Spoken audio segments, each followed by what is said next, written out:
hide in the fitting room. That is what my tailor whispered to me 10 minutes before my life changed forever. I stood in the dark, holding my breath while my future son-in-law and his mother walked in. They did not know I was there.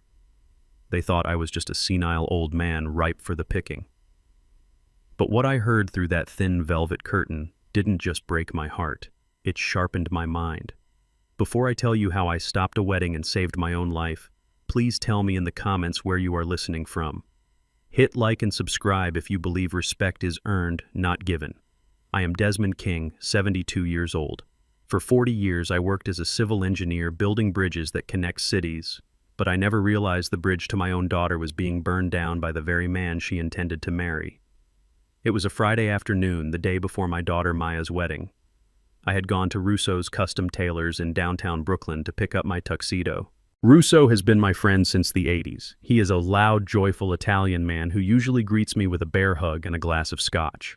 But that day the shop was as silent as a grave. When I walked in, Russo didn't smile. His face was pale, his eyes darting toward the front window. I opened my mouth to ask about the tuxedo, but he rushed out from behind the counter. He didn't say hello. He grabbed my arm with a grip surprisingly strong for a man of his age and shoved me toward the back of the shop. "Get in the fitting room," he hissed. His voice was trembling. I tried to protest, asking him what on earth was wrong, but he cut me off. "Just listen to me, Desmond. They are parking the car right now. You need to hear this. If you say a word, they will know. Trust me." He pushed me into the corner stall and drew the heavy velvet curtains shut. I was left standing in the dark, surrounded by the smell of wool and cedar, completely confused. My heart began to hammer against my ribs. I am a man of logic, a man of blueprints and concrete. I do not do well with surprises. I was about to step out and demand an explanation when the bell above the front door jingled. The sound of high heels clicking against the hardwood floor echoed through the shop. It was a sharp, aggressive rhythm I recognized instantly. It was Constance Whitaker, the mother of my future son-in-law, and following her with that heavy, confident stride was Gavin. Russo's voice changed instantly. He put on his customer service mask. "Good afternoon, Mrs. Whitaker. Mr. Gavin," he said, though I could hear the strain in his throat. "You are early. We don't have time for pleasantries, Russo." Constance's voice was shrill, cutting through the air like a knife. "Is the old man's suit ready? We need to make sure he looks presentable for the circus tomorrow." I stiffened. The circus. That is what she called my daughter's wedding. I clenched my fists at my sides, my fingernails digging into my palms. "It is ready," Russo replied, "but Mr. King usually comes in to try it on himself. He won't be coming." Gavin interrupted. His voice was smooth, arrogant, the voice of a man who has never been told no in his life. "Desmond is not feeling well. He is getting confused again. We will take the suit. Put it on my tab." I frowned in the darkness. Confused, I had just finished the Sunday crossword puzzle in pen that morning. I managed 3 rental properties and handled my own taxes. I was not confused. But what Gavin said next made my blood run cold. "Are you sure he signed the power of attorney?" Gavin Constance asked. Her voice dropped to a conspiratorial whisper, but in the quiet shop I heard every syllable. "I do not want to wait until he kicks the bucket to get that money. That brownstone in Brooklyn is the only thing standing between us and bankruptcy." I stopped breathing. My house. The 4-story brownstone I had bought in 1982, back when nobody wanted to live in this neighborhood. I had raised Maya there. I had nursed my late wife there. It was worth over $8 million now. And they wanted to sell it. "Don't worry," Mother Gavin laughed. It was a cruel, dry sound. "The paperwork is ready. We just need to prove he is mentally incompetent. Once the court grants us the conservatorship over him, Maya gets control. And since Maya does whatever I tell her to do, we get the house. We sell it next week, pay off my investors, and nobody is the wiser. But the judge will need proof." Gavin Constance pressed. She sounded anxious. "Judges don't just hand over a person's life because you ask nicely." "That is why tomorrow is so important," Gavin replied. I could hear the smile in his voice. I switched his blood pressure medication this morning. My hand flew to my chest. I had taken my pill just hours ago, a small yellow pill just like always. "You did what Constance asked. I replaced them with high-dose sedatives," Gavin explained, sounding proud of himself. "By the time the ceremony starts, he won't just be tired. He will be slurring his words. He will be stumbling. He might even wet himself on stage. Everyone will see it. The guests, the videographer, the judge's wife who is on the guest list. It will be undeniable proof that poor Desmond King has lost his mind and needs to be put in a home for his own safety.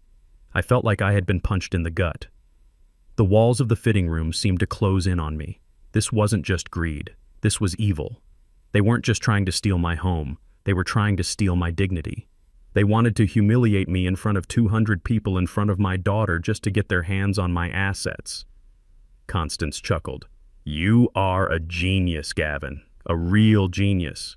That old man has been looking down his nose at us for too long, acting like he is better than us just because he got lucky with real estate. It is time he learns his place. He is just a resource, Mother Gavin said dismissively, like a battery. You use it up and then you throw it away. Now grab the suit. We have a rehearsal dinner to attend. I need to go play the loving son-in-law. I heard the rustle of fabric as Russo handed them the suit. I prayed Russo would not look at the curtain. I prayed my heavy breathing would not give me away. Make sure you bill us for the rush order, Gavin said. Or actually, bill Desmond. He won't notice the difference anyway. The door chime jingled again. Their footsteps faded onto the busy street. Silence returned to the shop, but it was a heavy, suffocating silence. Russo pulled back the curtain. His face was gray. He looked at me with tears in his eyes. I am sorry, Desmond, he whispered. I didn't know how to tell you. I heard Gavin on the phone yesterday arranging the pill swap. I had to let you hear it for yourself. I stepped out of the fitting room. My legs felt heavy, but my back was straight. I looked at myself in the three-way mirror. I saw an old man, yes. I saw the gray hair and the wrinkles. But I also saw the man who had survived poverty, discrimination, and the loss of his wife. I saw a man who had built skyscrapers from nothing. Desmond Russo asked, his voice shaking. What are you going to do? Are you going to call the police? The wedding is tomorrow. You have to cancel it. I looked at Russo. A cold, hard calm settled over me. It was the same calm I used to feel before walking onto a dangerous construction site. No, I said. My voice surprised me. It was steady, strong. I am not going to cancel anything. Russo looked confused. But they are going to drug you. They are going to humiliate you. I reached into my pocket and pulled out the handkerchief I had used to wipe my mouth earlier. I unfolded it. Inside lay the yellow pill I had pretended to swallow that morning. I had felt a strange, chalky texture on my tongue and had spit it out when Gavin wasn't looking simply because it tasted off. Now I knew why. They think I am a battery, Russo, I said carefully, wrapping the pill back up. They think I am a resource to be used and discarded. They think I am a foolish old man who will stumble and fall so they can walk over my body to the bank. I turned to my friend and placed a hand on his shoulder. I am not canceling the wedding, I told him. I am going to attend. I am going to walk my daughter down the aisle. And when the moment is right, I am going to give a speech that Gavin and Constance will never forget. Russo managed a small, nervous smile. You have a plan, I have better than a plan, I said, walking toward the door. I have the truth. And tomorrow everyone is going to hear it. But first I need you to make a few adjustments to my tuxedo. What kind of adjustments? Russo asked. I need a hidden pocket, I said. Right here on the lapel. Big enough for a microphone. I walked out of the shop and into the cooling afternoon air of Brooklyn. The city sounded different to me now. It wasn't just noise. It was a battlefield. And I was ready for war. Russo handed me a glass of lukewarm tap water. His hand trembling so hard a few drops spilled onto the counter. I drank it in one gulp, trying to wash away the bitter taste of betrayal that had coated my throat. Russo looked at me with eyes full of guilt. I should have told you sooner, Desmond, he said, his voice barely a whisper. Yesterday when Gavin came in for a fitting, he was on the phone. He thought I was in the back steaming shirts, but I was right there behind the rack. I heard him say the word sedative, and then he laughed. It was a cold laugh, Desmond. The kind of laugh that makes your skin crawl. I nodded slowly, placing the glass down. You did the right thing, Russo, I said. You gave me the weapon of silence. Now I know the war has started. I left the shop and walked out into the Brooklyn twilight. The streets were busy with people rushing home from work, young couples laughing, parents chasing children. They all looked so normal, so safe. They had no idea that a few blocks away a man was walking home to a house that was no longer a sanctuary, but a trap. When I arrived at my brownstone, the house I had bought 40 years ago with the sweat of my brow and the savings from double shifts at the engineering firm, it looked the same as always. The heavy oak door, the wrought iron railings, the flower boxes my late wife Sarah had planted. But as I turned the key in the lock, The click sounded like the cocking of a gun. I went straight upstairs to the bathroom. My heart was pounding a rhythm against my ribs that felt dangerous, but I forced myself to breathe. I am an engineer. I solve problems. I do not panic. I opened the medicine cabinet. There it was. The orange prescription bottle with my name on it. Desmond King, high blood pressure, take one daily. It looked innocent enough. It looked exactly like the bottle I had been opening every morning for 10 years. But when I popped the cap open and poured a few pills into my palm, I saw the truth. My usual pills were small, round, and white. These were slightly oval and a pale shade of yellow. To the untrained eye, they might look the same. But I spent my life looking at blueprints where a millimeter of difference could mean a bridge collapse. I knew instantly. I poured one of the old pills I had saved in a travel container onto the counter next to the new ones. The difference was subtle, but undeniable. Gavin had not just swapped the pills, he had found a generic sedative that looked almost identical to my medication. It was calculated. It was precise. It was the work of a man who had thought this through down to the last detail. I felt a surge of rage, so hot it almost blinded me. I wanted to sweep the bottles off the counter and shatter the mirror. I wanted to drive over to Gavin's luxury apartment and drag him out by his expensive silk tie. But then I remembered the conversation in the fitting room. They want to prove I am incompetent. They want to prove I am aggressive, unstable, and dangerous. If I confront him now with rage, I am just giving him the performance he needs for the judge. See, Your Honor. He is violent, he is confused, he is attacking his family. I closed my eyes and took a deep breath, counting to 10, just like Sarah used to tell me when I came home frustrated from a site inspection. I put the yellow pills back in the bottle and placed it exactly where it had been. I put the real pill in my pocket. 2 hours later, the front door opened. It was Maya. Her voice floated up the stairs, sweet and familiar. Dad, we are here. I bought Chinese takeout. I checked my reflection in the mirror. I smoothed out the wrinkles in my shirt and put on a mask of weary calmness. I walked down the stairs, gripping the banister a little tighter than usual. Maya was in the kitchen, setting plates on the table. She looked beautiful, her hair pulled back, stressing over the last-minute wedding details. But my eyes went straight to Gavin. He was standing by the refrigerator pouring wine. He wore a crisp blue suit that probably cost more than my first car. When he saw me, his face lit up with that practiced, charming smile that had fooled my daughter, and until today had fooled me too. Hey, Dad, Gavin said, walking over to clap me on the shoulder. You look a little rough around the edges. Tough day at the crossword puzzle. The condescension dripped from his voice like syrup. I forced the corners of my mouth up. Just tired, Gavin. I said, my voice intentionally a little slower than usual. The weather changes really get into my joints these days. Maya looked up from the plates, worry instantly clouding her eyes. You should sit down, Dad. Have you been drinking enough water? Gavin told me you seemed a little confused when he called earlier. I looked at my daughter, my smart, capable daughter who was a pharmacist yet couldn't see the poison right in front of her. Gavin had already started planting the seeds of doubt in her mind. He was gaslighting her about her own father. I am fine, sweetheart, I said, sitting down at the head of the table. Just pre-wedding jitters. I want everything to be perfect for you. We sat down to eat. The smell of the sesame chicken, usually my favorite, made my stomach turn. I watched Gavin eat. He ate with gusto, confident and relaxed. He was sitting in my house, eating my food at my table, planning to steal it all from under my feet. Suddenly, Gavin stopped chewing. He wiped his mouth with a napkin and looked at me with mock concern. Oh, wait. Dad, did you take your evening dose yet? The blood pressure meds. You know, Dr. Stevens said it is crucial you don't miss a dose, especially with the stress of the wedding. I froze. My fork hovered halfway to my mouth. This was the test. He wanted to watch me take the poison. I think I took it this morning, I mumbled, playing the part of the forgetful old man. No, Dad, Maya said, jumping up. The evening dose. Remember, it is twice a day now. Let me get it for you. No, I said a little too sharply. Maya froze. I softened my voice immediately. No, honey, sit down. You are the bride. You shouldn't be waiting on me. I can get my own medicine. I stood up and walked to the kitchen counter where I had moved the bottle earlier. I could feel Gavin's eyes boring into my back. He was watching like a hawk. I opened the bottle and shook a yellow pill into my hand. My palms were sweating. If I didn't take it, he would know I suspected something. If I did take it, I would be unconscious in 20 minutes. I turned around facing them. I picked up my glass of water. Gavin was leaning forward in his chair, his eyes locked on my hand. "Bottoms up, Dad," he said, raising his wine glass. "To your health." The audacity of this man. To toast to my health while trying to destroy it. I raised the pill to my lips.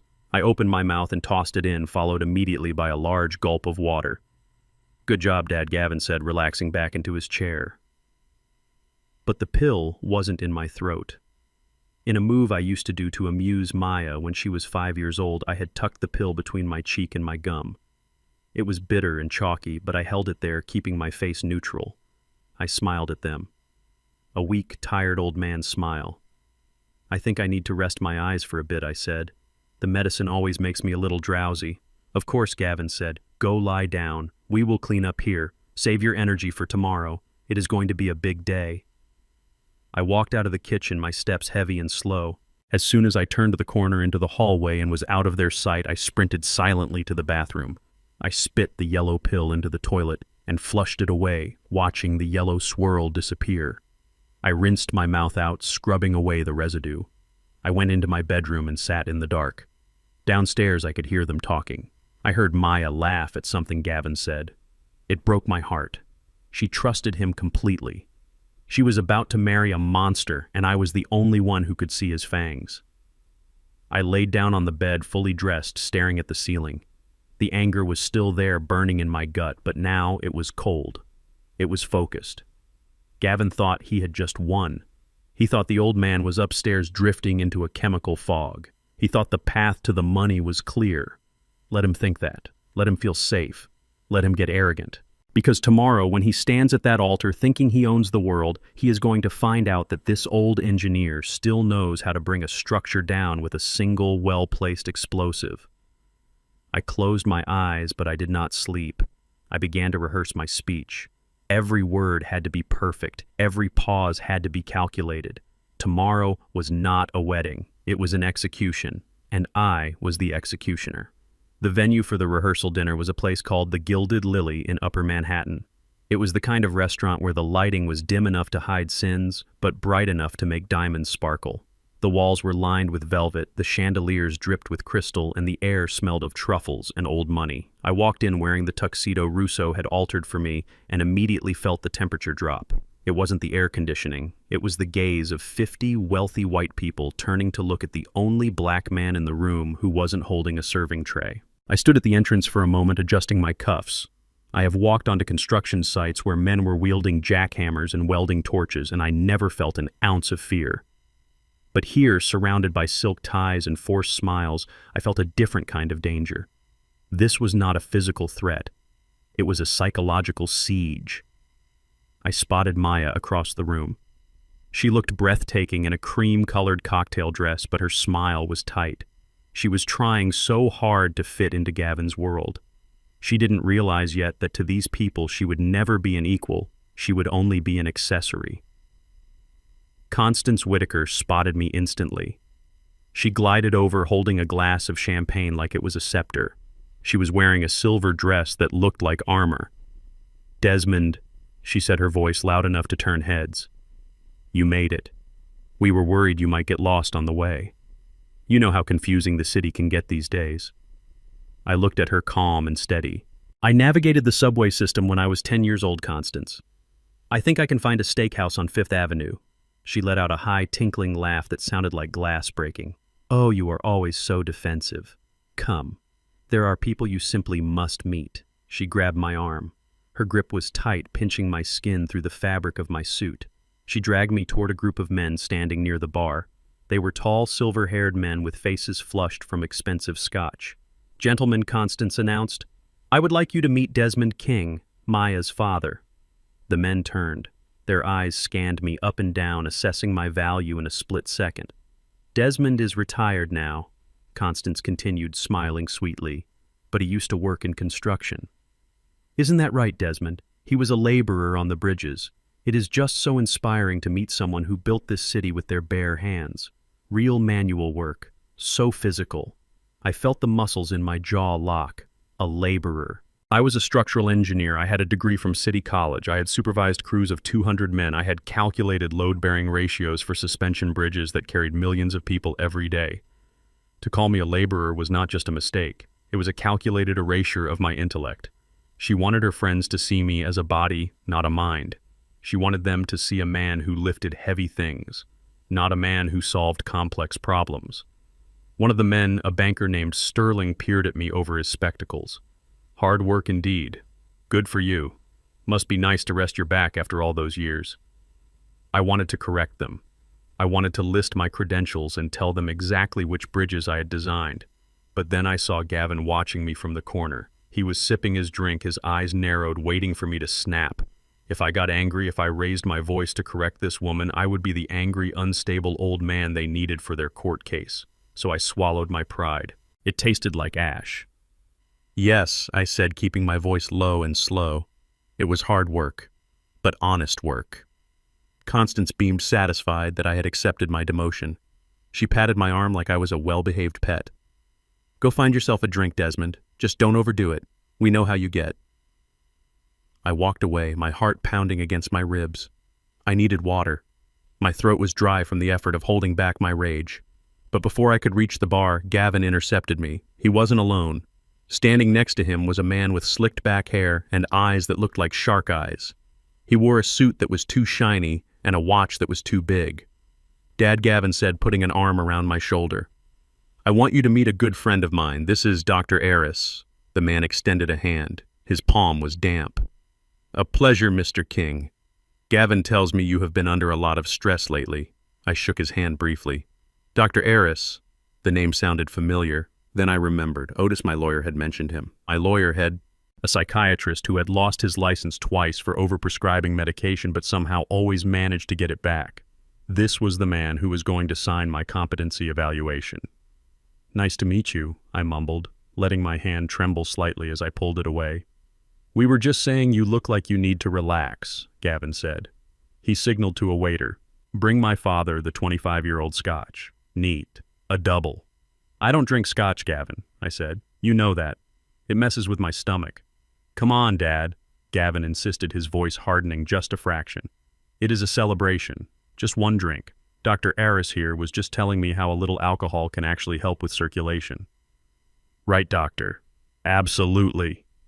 Dr. Eris said, his voice oily. Especially for a man of your age. It helps calm the nerves, eases the confusion. The waiter arrived with the glass. The amber liquid swirled invitingly, but to me it looked like venom. Gavin picked it up and pressed it into my hand. Drink up, he said. Everyone is watching. You don't want to be rude, do you? I looked around. He was right. People were watching. If I refused, I would look difficult. If I threw it, I would look crazy. I had to play the game. I lifted the glass. I saw Gavin's eyes widen in anticipation. I brought the rim to my lips. The smell of the alcohol was strong. I tilted the glass just enough to wet my lips, but I did not swallow a drop. I held the liquid in my mouth, pretending to savor it, then I pulled the glass away and let out a satisfied sigh. Strong, I said, wiping my mouth with a napkin and spitting the liquid into the cloth while I did it. Good, right? Gavin asked, watching me closely. I nodded, acting a little unsteady. Who is this again? I asked, pointing at Dr. Eris. Did we meet at the hardware store? Gavin exchanged a look with the doctor, a look of triumph. No, Dad, Gavin said, talking to me like I was a toddler. This is Dr. Eris. We just met him 5 seconds ago. Right. The hardware store, I repeated, blinking my eyes rapidly. I think I need to sit down. My legs feel like jelly. Desmond, Dr. Eris said, stepping closer, invading my personal space. Do you know what day it is? I looked at him blankly. It is, Sunday. We go to church on Sunday. It was Friday. Gavin suppressed a laugh. Sure, Dad. It is Sunday. Why don't you go freshen up? The bathroom is over there. Then come back and finish your drink. I nodded, shuffling my feet as I turned away. I walked toward the restrooms, letting my shoulders slump, letting my head hang low. But the moment I pushed through the heavy mahogany door of the men's room and the latch clicked behind me, my posture straightened. The bathroom was empty. It was lined with marble and gold fixtures. I moved quickly. I didn't go to the sink. I went into the handicap stall at the far end, the one with the solid door. I locked it and sat down on the closed lid of the toilet, pulling my feet up so they wouldn't be visible from the floor. I pulled out my phone. My hands, which had been shaking for the show, were now rock steady. I opened the voice recorder app. I had practiced this with Russo all afternoon. Open app, red button, record. I waited. 1 minute passed, then 2. I heard the main door open. 2 pairs of footsteps walked in. Heavy, confident strides. He is completely gone. Gavin's voice echoed off the marble tiles. Did you see his eyes? He thought it was Sunday. Dr. Aris chuckled. The decline is rapid. Or maybe he is just reacting to the cocktail you gave him earlier. Did he take the yellow pill? I watched him take it, Gavin replied. I heard the sound of a zipper, then the stream of urine hitting the urinal. He is cooked. Tomorrow on stage, when the lights hit him, he is going to be a drooling mess. I need him to do more than just drool. Gavin, the doctor said, his voice serious now. To sign that paper, I need a specific incident. Violence, aggression, or a complete physical collapse. If he just falls asleep, the judge might just order bed rest. We need him to look dangerous or incapable. Don't worry, Gavin said. I have a plan for that too. During the toast, I'm going to mention his late wife. I am going to say something that will trigger him. He will lunge at me. And when he does, you will be right there to restrain him. Brilliant, Dr. Aris said. And the fee. Double if we get the signature by Monday, Gavin promised. The brownstone is practically sold. The buyers are just waiting for the title to clear. I sat in the stall holding the phone like it was a holy relic. Every word. I had every single word. The conspiracy, the bribery, the intent to provoke, it was all there recorded in high-definition audio. The water ran in the sink. The hand dryer blasted for a few seconds. Let's get back out there, Gavin said. I want to make sure he finishes that scotch. The door opened and closed. Silence returned to the bathroom. I lowered my feet to the floor. I didn't leave immediately. I played back the recording holding the phone to my ear, hearing Gavin's voice plotting my destruction. It was painful, yes, but it was also liberating, because now I wasn't just a victim. I was a witness. I put the phone in my inside jacket pocket right next to my heart. I looked at myself in the mirror above the sink. The tired old man was gone. In his place was a structural engineer who had just found the crack in the foundation of the building that was trying to crush him. I splashed cold water on my face. I didn't wipe it off. Let them think it is sweat. Let them think I am terrified. I walked back out into the dining room. Gavin was waiting for me, holding the glass of scotch. Here you go, Dad, he said, smiling that predator smile. You forgot your drink. I took the glass. I looked him dead in the eye. My hand didn't shake this time. Thank you, son, I said, emphasizing the word son with a tone that only he might have found strange if he wasn't so arrogant. I never forget anything. I raised the glass, but I didn't drink. I held it, because tomorrow I wasn't going to be the one swallowing poison. They were. The grandfather clock in the hallway struck 2 in the morning, but sleep was a luxury I could not afford. I sat in my study, the room where I had drawn the blueprints for half the bridges in the tri-state area. The only light came from the green banker's lamp on my mahogany desk and the glow of my computer screen. My house, the brownstone that Gavin and Constance were so desperate to steal, felt different tonight. It didn't feel like a home. It felt like a fortress under siege. I pulled the phone from my pocket and played the recording one more time. Gavin's voice plotting my demise echoed in the quiet room. Every time I heard it, the anger didn't flare up anymore. It settled down deep and cold like wet concrete. I knew I couldn't fight this battle alone. I needed a weapon. I needed a shark. I scrolled through my old contacts until I found the name. Saul Weinstein. Saul was not a nice man. He was a litigation attorney who ate corporate lawyers for breakfast. He was loud, aggressive, and had a deep-seated hatred for the kind of polite society hypocrisy that the Whitakers represented. We had worked together years ago when a city contractor tried to stiff my engineering firm on a payment. Saul had not only recovered the money, he had legally dismantled the contractor's entire business. He was the only person I knew who would be awake at this hour plotting someone's destruction. I dialed the number. It rang twice. Weinstein. His voice was gravelly and sharp. No hello, no niceties. Saul, it is Desmond King. There was a pause, then a low chuckle. Desmond, the man who builds bridges that never fall down. To what do I owe the pleasure of a call at 2 in the morning? Did you kill someone or are you planning to? I am planning to bury someone, Saul, but I want to do it legally. I told him everything. I told him about the yellow pills. I told him about the conversation in the fitting room. I played him the recording from the bathroom. For a long time there was silence on the other end of the line. The only sound was the scratching of a pen on paper. When Saul finally spoke, his voice had changed. The amusement was gone, replaced by a cold, professional intensity. Desmond, send me the file, right now, and give me 30 minutes. I have a private investigator on retainer who owes me a favor. If these people are this desperate for your house, there is a reason. People like the Whitakers don't commit felonies for fun. They do it because they are bleeding. I emailed him the audio file. Then I waited. 30 minutes in a silent house is an eternity. I walked to the window and looked out at the street. The streetlights cast long shadows on the sidewalk. I thought about Maya sleeping in her old room down the hall. She was probably dreaming about her wedding dress, about dancing with Gavin. She had no idea that the man she loved was a parasite waiting to latch onto her inheritance. My phone rang. It was Saul. Check your email. Desmond, I just sent you a PDF. We found the bleeding wound. I opened the document. It was a financial background check on Gavin Whitaker. The numbers on the screen were staggering. Gavin wasn't the successful tech entrepreneur he claimed to be. He was a gambler, a speculator. He is $5 million in the hole, Desmond, Saul explained. He leveraged everything on a cryptocurrency exchange that collapsed last month. His investors are not the kind of people who send late notices. They are the kind of people who break kneecaps.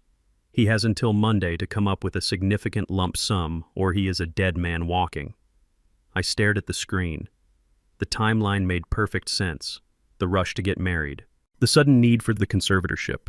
The pressure to sell the house immediately. My $8 million brownstone was his lifeline. I wasn't just a father-in-law to him. I was a piggy bank he needed to smash open to save his own skin. But it gets worse, Saul said. Look at the second attachment. I opened the next file. It was a copy of the prenuptial agreement Maya had signed 3 days ago. I remembered that day. Gavin had brought it over saying it was just a formality to protect his tech assets. Maya had laughed and signed it without reading, saying she trusted him. Scroll to page 14. Clause 4B. Saul instructed. I read the legal jargon, my eyes narrowing. In the event of the wife inheriting real estate or liquid assets exceeding $1 million, management of said assets shall automatically transfer to the husband if the wife lacks prior professional experience in real estate management. My hand shook as I held the mouse. He trapped her, Saul. He knew she is a pharmacist. She has no real estate experience. The moment I die or the moment I am declared incompetent and Maya gets power of attorney over my estate, Gavin legally becomes the manager of everything. He could sell this house the next day and Maya couldn't stop him. He didn't just want to steal from me. He wanted to strip my daughter of her birthright. He wanted to leave her penniless and homeless to pay for his own stupid mistakes. Desmond, Saul said, his voice cutting through my rage. We have enough here for an emergency injunction. I can wake up a judge right now. We can have the police at the church tomorrow morning. We can stop the wedding. We can arrest him for attempted poisoning and fraud. Just say the word. I looked at the picture of Maya on my desk. She was 5 years old, sitting on my shoulders laughing. I had spent my life trying to protect her from the harshness of the world. But I realize now that protecting her didn't mean shielding her from the truth. It meant showing her the truth so clearly that she could never look away. If we arrest him now, I said slowly, he will spin it. He will say it is a misunderstanding. He will say, I am a crazy old man who hired a shark lawyer to frame him. Maya is in love with him, Saul. If I drag him away in handcuffs before the wedding, she might blame me. She might think I ruined her happiness. Then what do you want to do, Desmond? Saul asked. I want to destroy him. But I want to do it when he is at his highest point. I want him to think he has won. I want him to stand at that altar looking down at me thinking he has the house, the money, and the girl. And then I want to pull the floor out from under him in front of his mother, his investors, and the entire world.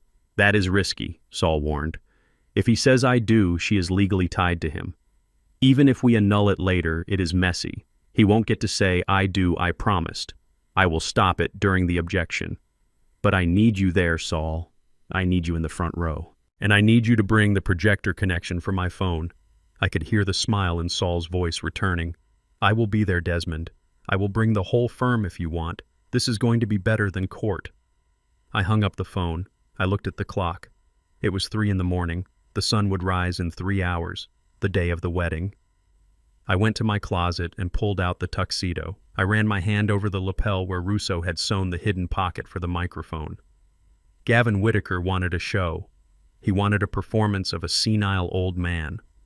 Well, I was going to give him the performance of a lifetime. I sat back in my leather chair and waited for the dawn. I didn't feel tired. I felt energized. For the first time in years, I had a project. I had a deadline, and I had a demolition to schedule. The silence of the house was no longer heavy. It was the calm before the explosion. I looked at the empty hallway. "Enjoy your sleep, Gavin," I whispered to the empty room, "because when you wake up, you are walking into a nightmare." The sun rose over Brooklyn like a spotlight hitting a stage. I stood in front of the full-length mirror in my bedroom, adjusting the silk bow tie of my tuxedo. This wasn't just any suit. It was a suit of armor tailored by Russo. The fabric was midnight blue, barely distinguishable from black, but with a depth that caught the light just right. But the real masterpiece wasn't the fabric. It was the second button on the vest. To the naked eye, it looked like standard black onyx.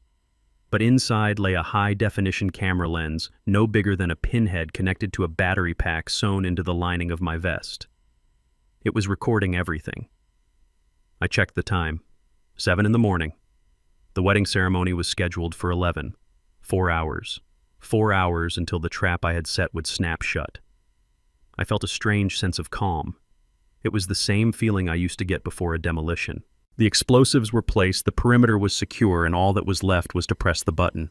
But unlike a building demolition where I wanted everything to fall down today, I was going to make sure the truth was the only thing left standing. My phone buzzed on the dresser. It was a text from Saul Weinstein. "I am in position. The projector is wired. Do not let them see you sweat." I smiled. Sweat. I hadn't sweated since 1995. There was a knock on my door. It wasn't the gentle knock of my daughter. It was the sharp, impatient rap of someone who thought they owned the place. "Come in," I said, my voice raspy. I cleared my throat, adding a little tremor for effect. The door opened and Gavin walked in. He looked like he had stepped out of a magazine. His tuxedo was flawless, his hair was perfect, and his smile was bright enough to blind a man. But I looked closer. I saw the red veins in his eyes. I saw the slight tremor in his hands. He looked like a man who was running on caffeine and desperation. "Good morning, Dad," Gavin said, breezing into the room. He was holding a tray with a glass of orange juice and a single croissant. "I brought you some breakfast. You need to keep your strength up. Big day today." I turned slowly from the mirror.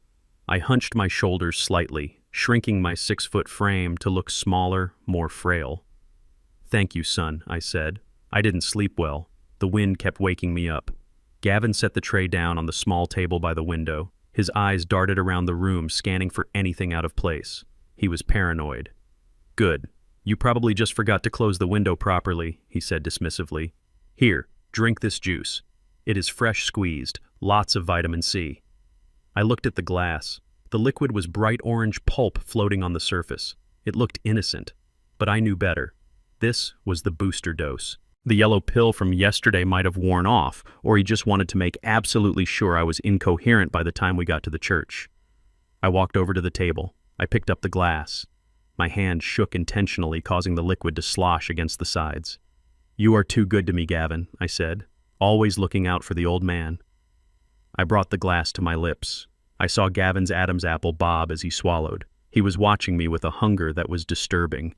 He needed me to drink this. His entire future depended on it. I lowered the glass without drinking.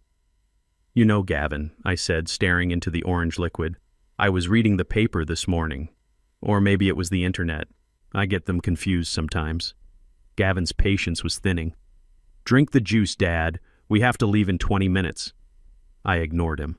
I saw something interesting. About that digital money. What do you call it? Crypto. Gavin froze. His hand, which had been adjusting his cufflink, stopped mid-air. "What about it?" he asked, his voice tight. The article said something about a crash. I continued tapping my chin as if trying to recall a distant memory. A big crash. Said a lot of people lost millions overnight. Something about an exchange going bankrupt. What was the name? FT something. Gavin's face went white. It wasn't a pale white. It was a sickly gray. His hand jerked and he knocked into the side table. The tray rattled and the croissant slid onto the floor. "That is just noise, Dad," he snapped, his voice cracking. "Fake news. You shouldn't believe everything you read. The market is fine. It is just a correction." I looked at him, really looked at him. I saw the terror behind his eyes. He wasn't just an arrogant con artist. He was a terrified boy who had played a man's game and lost everything. "Is it?" I asked innocently. "That is good, because I would hate to think of you losing money. Especially now that you are starting a family, you need to be responsible." Gavin let out a short, hysterical laugh. "Responsible? Yeah, I am very responsible. Now drink the damn juice." He picked up the glass and shoved it into my hand. Some of the juice spilled over onto my thumb. It was sticky and cold. "Drink it," he commanded. His mask of the loving son-in-law had slipped. For a second, I saw the real Gavin, the bully, the tyrant. I looked at the glass, then I looked at him. "I will," I said, "but my hands are sticky now. Let me just wash up." I turned toward the ensuite bathroom.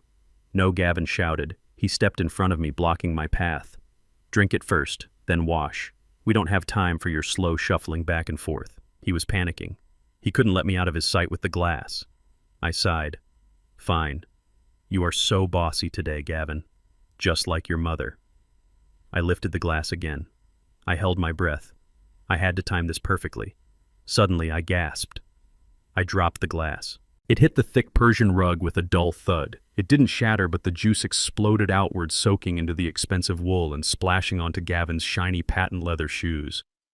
"Oh no," I cried, bringing my hands to my mouth. My fingers, they just gave out. "I am so clumsy." Gavin stared at his shoes. Orange pulp was clinging to the black leather. He looked up at me, and for a moment I thought he was going to hit me. His eyes were black with rage. "You stupid old man," he hissed. I shrank back, widening my eyes in mock fear. "I am sorry, Gavin. I am so sorry. I will clean it up." I reached for a napkin, but he swatted my hand away. "Leave it," he roared. "Just leave it." He stormed into the bathroom, grabbing a towel to wipe his shoes. While his back was turned, I saw my chance, but the glass was empty. I had bought myself time, but I hadn't neutralized the threat. He would just get more. Sure enough, Gavin came back out, his shoes wiped clean, but his temper destroyed. "Sit there," he pointed to the armchair. "Don't move. I am getting another glass. And this time, I am going to hold it to your lips myself if I have to." He marched out of the room, slamming the door. I exhaled. That was close. Too close. I needed a better plan. I looked around the room. I couldn't pour it in the sink, he would check. I couldn't flush it, he would hear. My eyes landed on the large potted fern in the corner of the room. It was a gift from Maya for my birthday last year, a lush green plant that needed watering once a week. Gavin returned in less than 2 minutes. He had a new glass. This one was plastic, a child's cup. The insult was intentional. "Here," he said, thrusting it at me. "Try not to drop this one."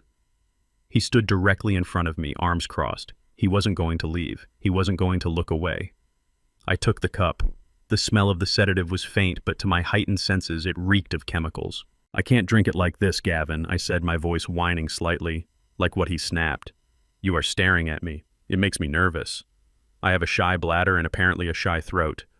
Gavin rolled his eyes. "Oh my God. Just drink it." "I can't," I insisted. "Not with you looming over me like a vulture. Turn around. Give me some dignity." Gavin let out a groan of frustration. He turned his back to me, facing the door. "Fine. You have 5 seconds.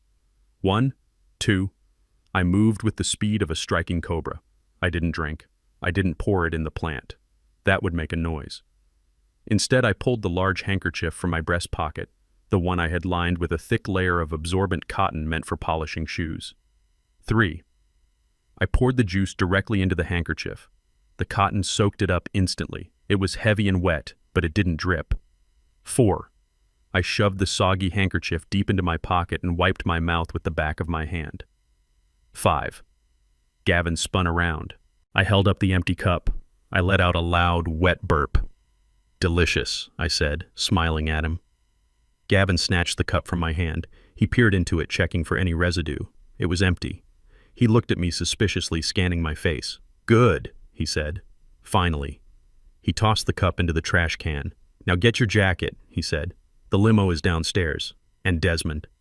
I looked up at him as I buttoned my jacket, feeling the weight of the soaked handkerchief against my ribs. "Yeah, Gavin. Don't say anything stupid today," he said, leaning in close, his breath smelling of mints and fear. "Just smile, wave, and try not to drool. If you embarrass me, I will put you in a home so cheap the nurses won't even speak English." I held his gaze. I didn't blink. "I won't say anything stupid, Gavin." I promised. "I will only speak the truth." He didn't catch the double meaning. He just smirked, tapping my cheek with a patronizing pat. "That is a good boy. Let's go." I followed him out of the room. As I passed the mirror, I caught one last glimpse of myself. The camera lens in my button winked in the light. The recording light was blinking silently. I had the evidence. I had the courage. And now, thanks to his arrogance, I had the element of surprise. We walked down the stairs of the brownstone. Constance was waiting in the hallway wearing a hat that looked like a dead bird. She looked at Gavin. "Did he take it?" she whispered loudly. Every drop, Gavin confirmed, winking at her. "He will be out of it by the time we hit the highway." Constance smiled at me. A shark smiling at a seal. "You look handsome, Desmond," she lied. "Ready for your big day." I nodded, gripping the banister. "More ready than you know, Constance," I thought. We stepped out into the bright morning sun. The limousine waited at the curb like a black hearse. I climbed in. As the door closed, shutting out the sounds of the Brooklyn streets, I felt the heavy, wet lump of the handkerchief in my pocket. It was cold against my skin, a constant reminder of the poison I had escaped. I looked at Gavin and Constance sitting opposite me. They were checking their phones, ignoring me completely. They thought I was fading away. They thought my mind was dissolving into a fog of chemicals. I closed my eyes and let my head loll to the side, pretending to doze off. "He is already crashing," Gavin whispered to his mother. "Look at him." "Lights out," Perfect Constance replied. "Just make sure he can walk down the aisle. We need him upright for the photos." I listened to them plan my demise. I regulated my breathing, keeping it slow and shallow. But inside, my mind was racing. I was going over my speech. I was reviewing the timeline. The limo pulled away from the curb. The game had begun, and they had no idea that the old man in the corner wasn't sleeping. He was hunting. The heavy oak doors of St. Augustine's Church stood before us like the gates to a different world. Inside, the organ was playing the opening notes of the wedding march, a melody that usually brings tears of joy to a father's eyes. But today the music sounded heavy. It sounded like a countdown. I stood in the vestibule with my daughter Maya, holding her arm linked through mine. She looked like an angel in her white lace gown, the long train pooling around her feet like a cloud. But when I looked closer, I saw that the angel was trembling. Maya has always been terrible at hiding her feelings. When she was a little girl and broke a vase, she would walk around with her hands behind her back looking guilty until I asked her what happened. Now at 32 years old, she had that same look. Her skin was pale, and her grip on my arm was tight, painfully tight.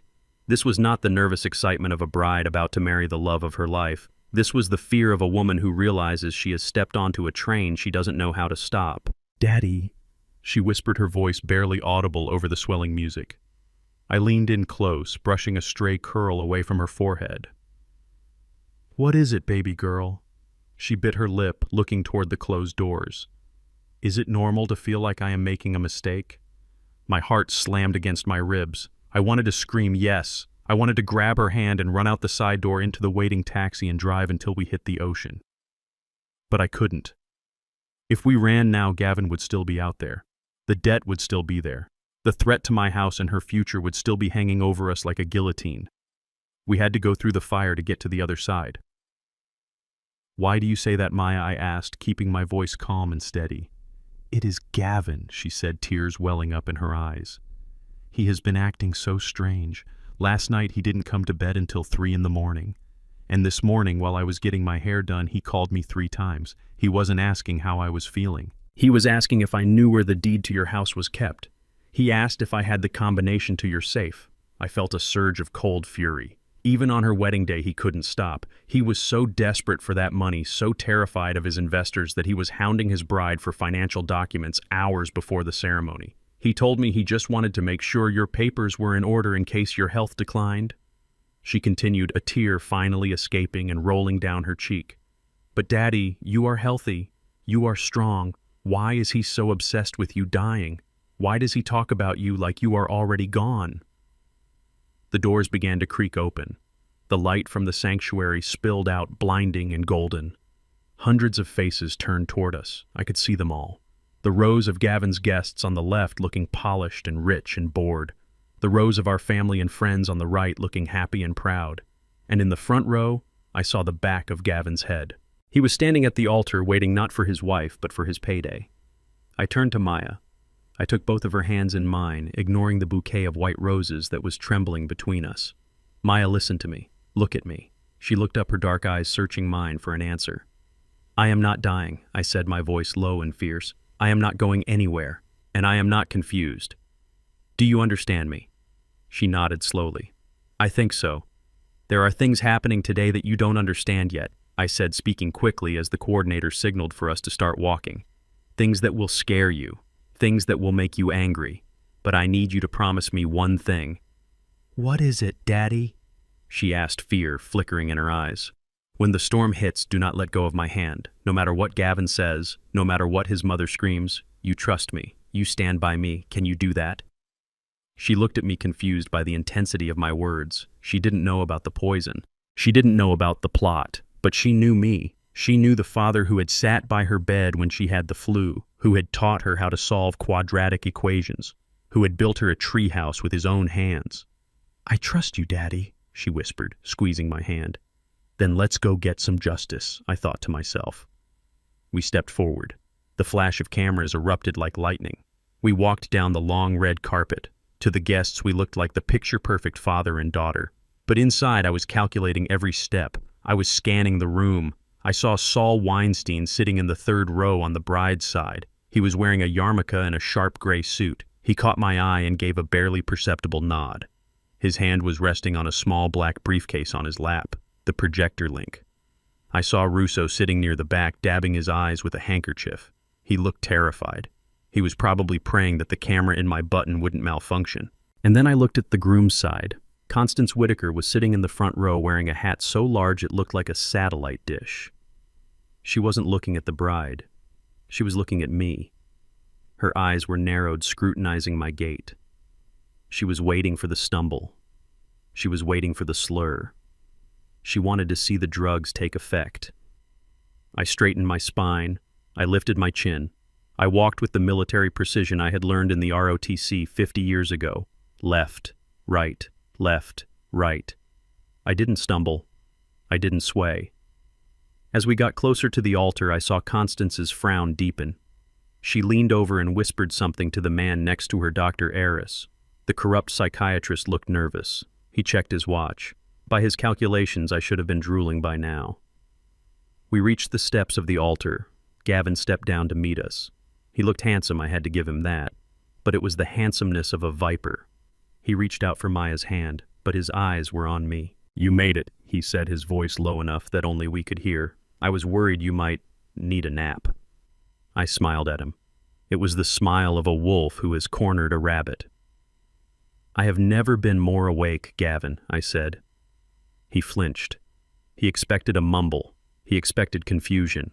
Instead, he got clarity. He looked at me, searching for the glazed look of the sedative. But my eyes were clear and sharp. He pulled Maya's hand from mine a little too roughly. Let's get this over with, he muttered, turning back to the priest. I took my seat in the front row, right across from Constance. The ceremony began. The priest, a kindly old man who had known Maya since her baptism, began to speak about love and commitment, about two souls becoming one, about honesty and trust. Every word felt like a joke. I watched Gavin. He was sweating. He kept shifting his weight from one foot to the other. He wasn't looking at Maya. He was looking at me. Every time our eyes met, he looked away quickly. He was realizing that something was wrong. The drug wasn't working. The plan was drifting off course. I looked at Constance. She had recovered from her initial disappointment.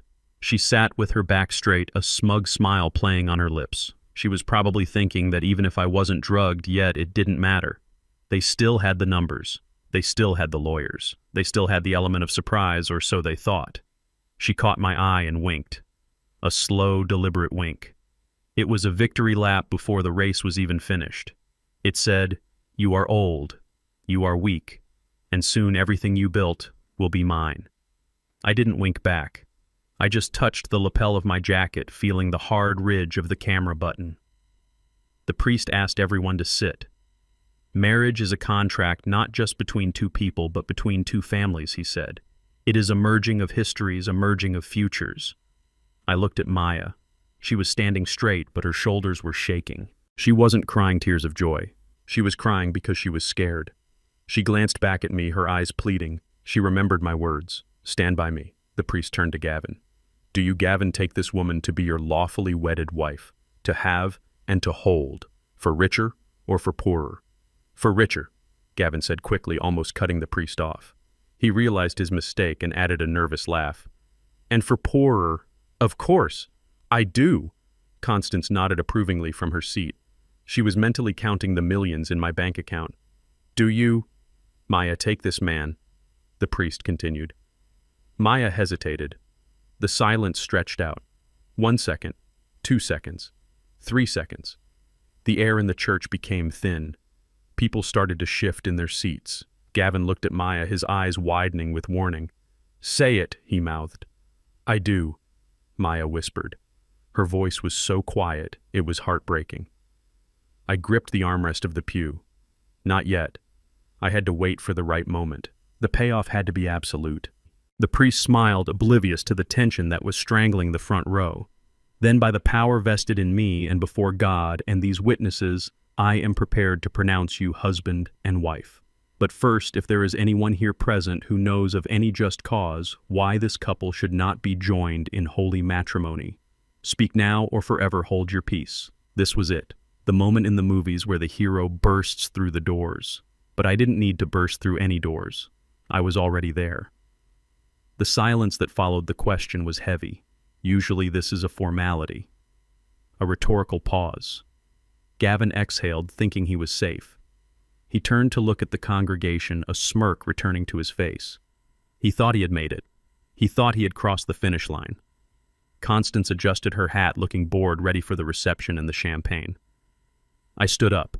The sound of my shoes on the stone floor echoed like a gunshot. Gavin spun around. His face went pale. Constance gasped, her hand flying to her pearl necklace. The priest looked over his glasses, surprised. "Desmond, is there something you wish to say?" I walked up the 3 steps to the altar. I didn't look at the priest. I didn't look at the guests. I looked straight at the camera lens that was broadcasting the ceremony to the 2 large screens mounted on either side of the sanctuary.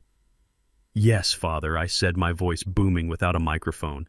"There is a cause, a very just cause." Maya looked at me terrified.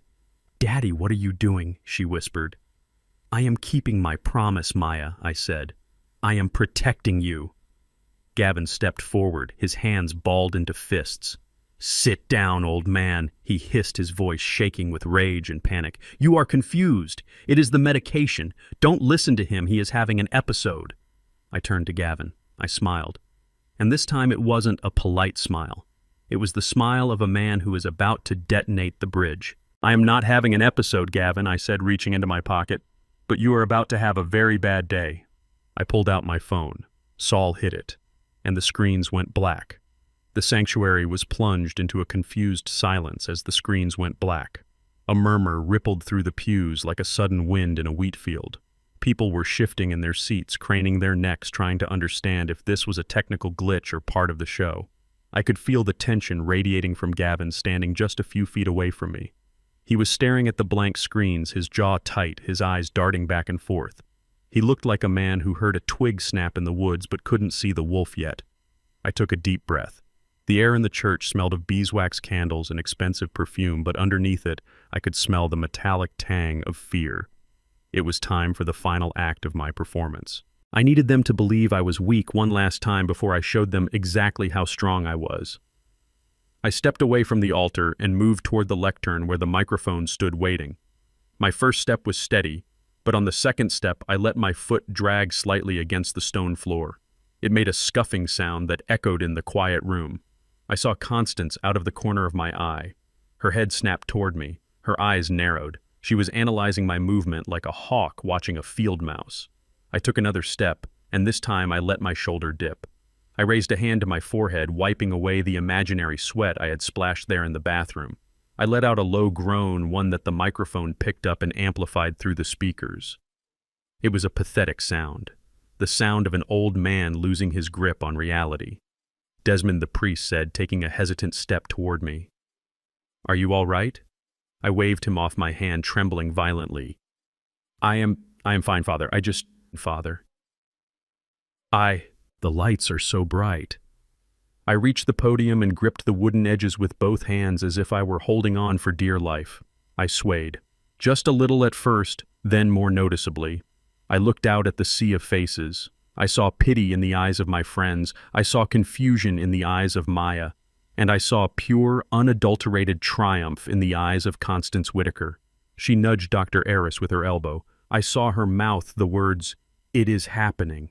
Gavin saw it too. His panic vanished, replaced instantly by the mask of the concerned son. This was his moment. This was the incident he needed for the court papers. If I collapsed now, if I babbled incoherently, he would have his conservatorship by Monday morning. "Dad?" Gavin called out, his voice laced with a fake, frantic worry. "Dad, you don't look good." I leaned into the microphone. My breathing was heavy and ragged. I have something to say. About the house, about the...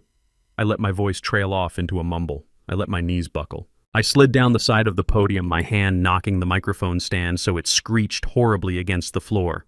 Gavin was on me in a second. He rushed across the altar steps, his coattails flying. He grabbed my arm not to support me, but to restrain me.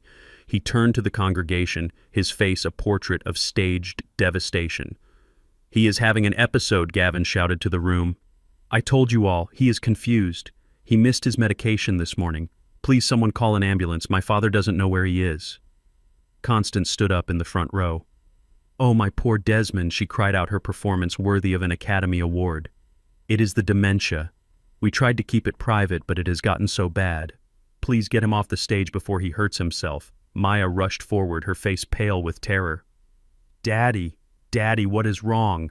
Gavin held up a hand to stop her. "Stay back, Maya," he ordered, his voice sharp. "He is delusional. He might be violent. Dr. Eris helped me restrain him. Doctor." Eris, the corrupt psychiatrist, jumped up from his seat and hurried toward the altar, pulling a syringe from his pocket that he had likely prepared for this exact moment. I was slumped against the podium, my head down, watching Gavin's shiny shoes. I heard the murmurs of the crowd turning into gasps of pity. Poor old Desmond. He has lost his mind. What a tragedy for the wedding. Gavin bent down close to my ear. His grip on my arm was painful. His fingernails dug into my bicep. "Nice try, old man," he whispered, his voice a venomous hiss that only I could hear. "But you just handed me the keys to your kingdom. Don't worry. The nursing home has a nice view of a brick wall. That was the spark. That was the ignition. I didn't look up. Not yet. I just tightened my muscles, the muscles that had carried steel beams, the muscles that had poured concrete foundations, the muscles that Gavin Whitaker had severely underestimated. I reached up and grabbed Gavin's wrist. He tried to pull away, but he couldn't. My grip was iron. I felt his pulse hammering under my thumb. I slowly lifted my head. I didn't blink. I didn't shake. I looked him straight in the eye and let the mask fall away. The confused old man vanished. The engineer returned. Gavin tried to jerk his hand back. "Let go, you crazy old... Get your hands off me, boy." My voice didn't tremble. It boomed. It wasn't amplified by the microphone, but it carried to the back of the church with the force of a thunderclap. Gavin froze. His eyes widened. He saw something in my face that terrified him. He saw clarity. I stood up. I didn't struggle to rise. I pushed myself up with one smooth, powerful motion, forcing Gavin to stumble back a few steps. I brushed the dust off my tuxedo jacket. I adjusted my bow tie. I stood at my full height of 6 feet 2 inches, looming over him. "I am not having an episode, Gavin," I said, my voice calm and deadly cold. "I am not confused. I know exactly where I am. I am in the house of God, and I know exactly who you are. You are a thief and a liar." The silence in the church was absolute. You could hear a pin drop. Gavin looked around frantically. "He is hallucinating," he yelled, his voice cracking. "Dr. Eris, inject him now." The doctor lunged forward with the syringe. I didn't flinch. I pointed a finger at him, a finger that looked like a loaded weapon. Take one more step, doctor, and I will have the medical board revoke your license before you can cap that needle. And then I will have the police arrest you for assault. Dr. Aris stopped in his tracks. He looked at Desmond, then he looked at the crowd. He lowered the syringe and backed away. I turned back to the microphone. I picked up the stand and set it upright. I looked out at the guests. I saw Constance standing in the aisle, her mouth open, her face pale beneath her heavy makeup. You were all told that I am sick, I said, my voice resonating through the speakers. You were told that I need to be protected, that I need a conservator, that I am a danger to myself. I paused, looking at Maya.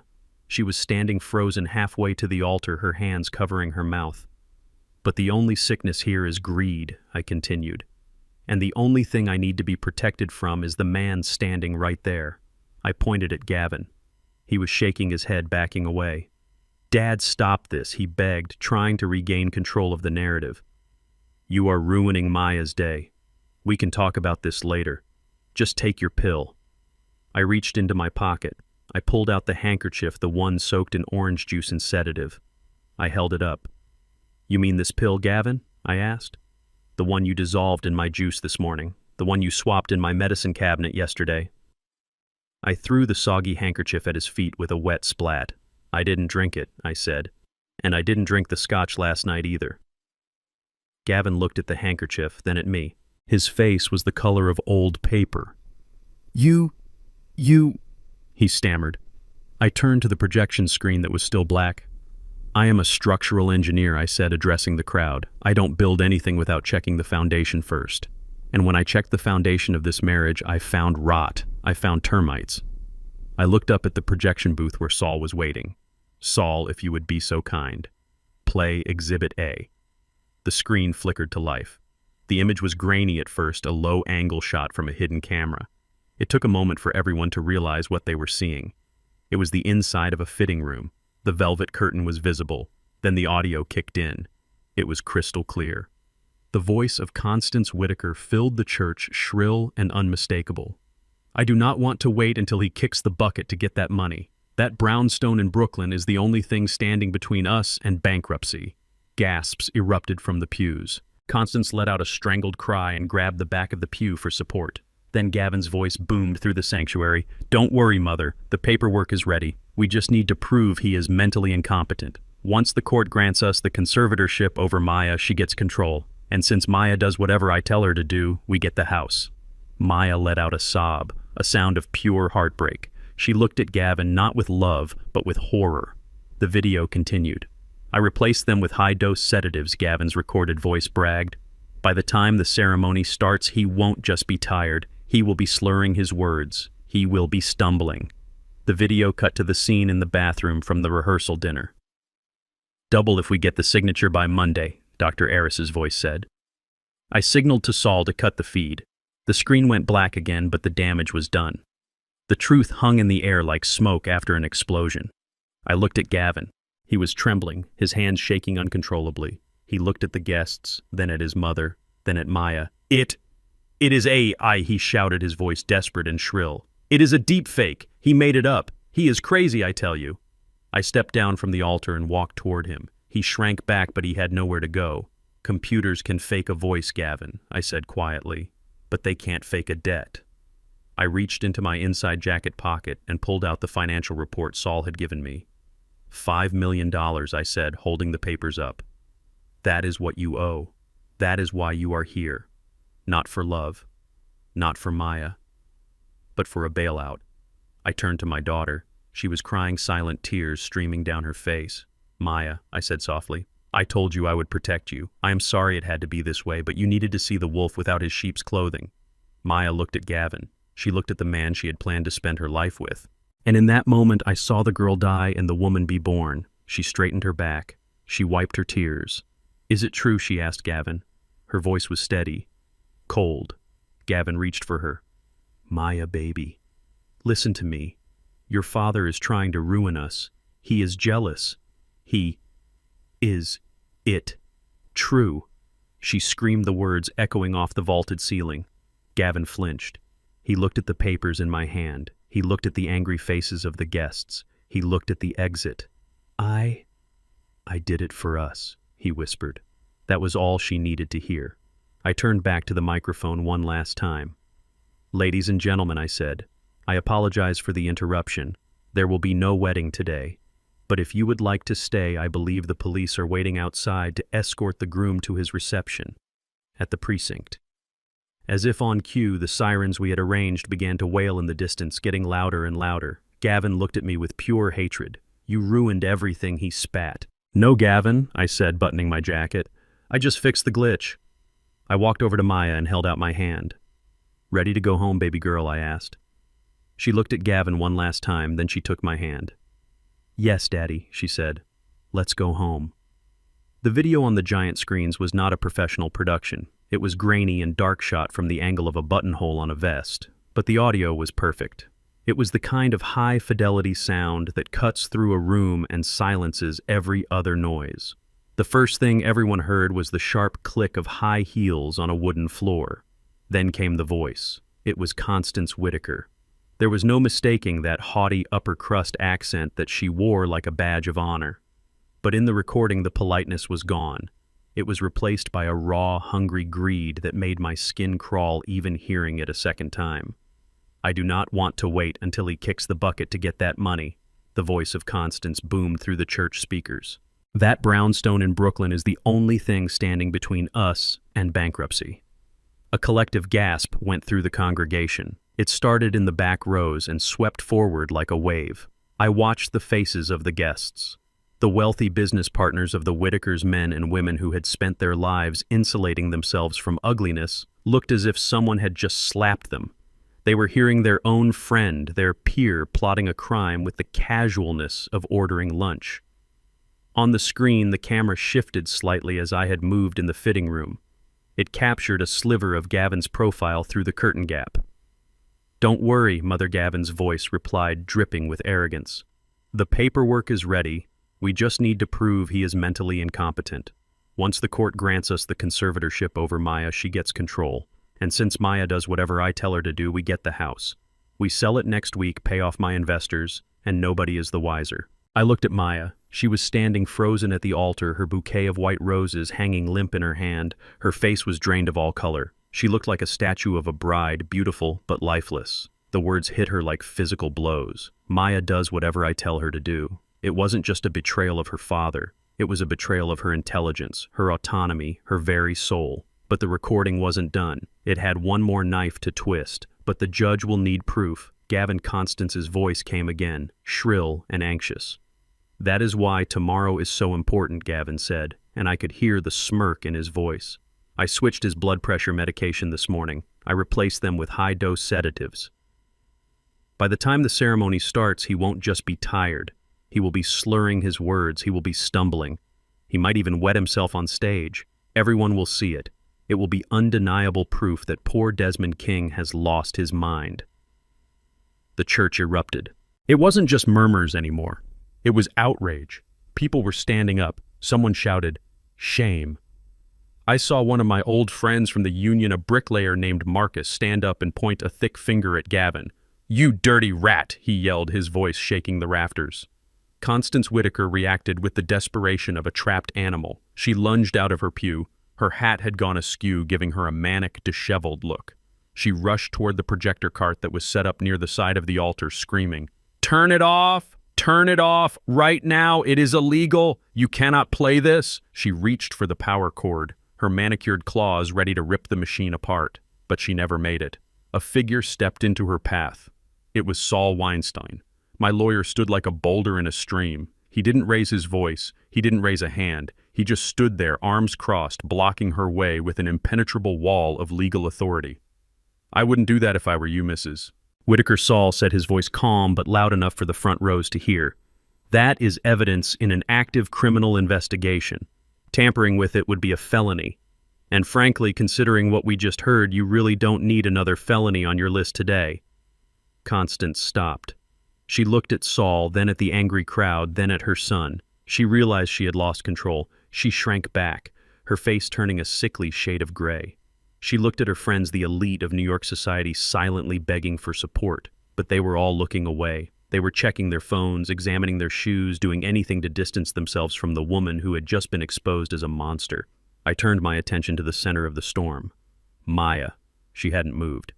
She was staring at Gavin. Her eyes were wide, unblinking. It was the look of someone watching a car crash in slow motion. She was processing the last 3 years of her life, rewriting every memory, every I love you, every promise. She was realizing that the man she loved didn't exist. He was a character played by an actor, and the play had just ended. Gavin was shaking. Sweat was pouring down his face, ruining his expensive makeup. He looked at Maya, his eyes pleading.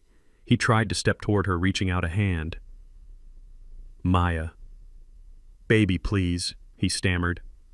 His voice was high and thin, stripped of all its usual confidence. Don't listen to this. It is fake. It is a deep fake.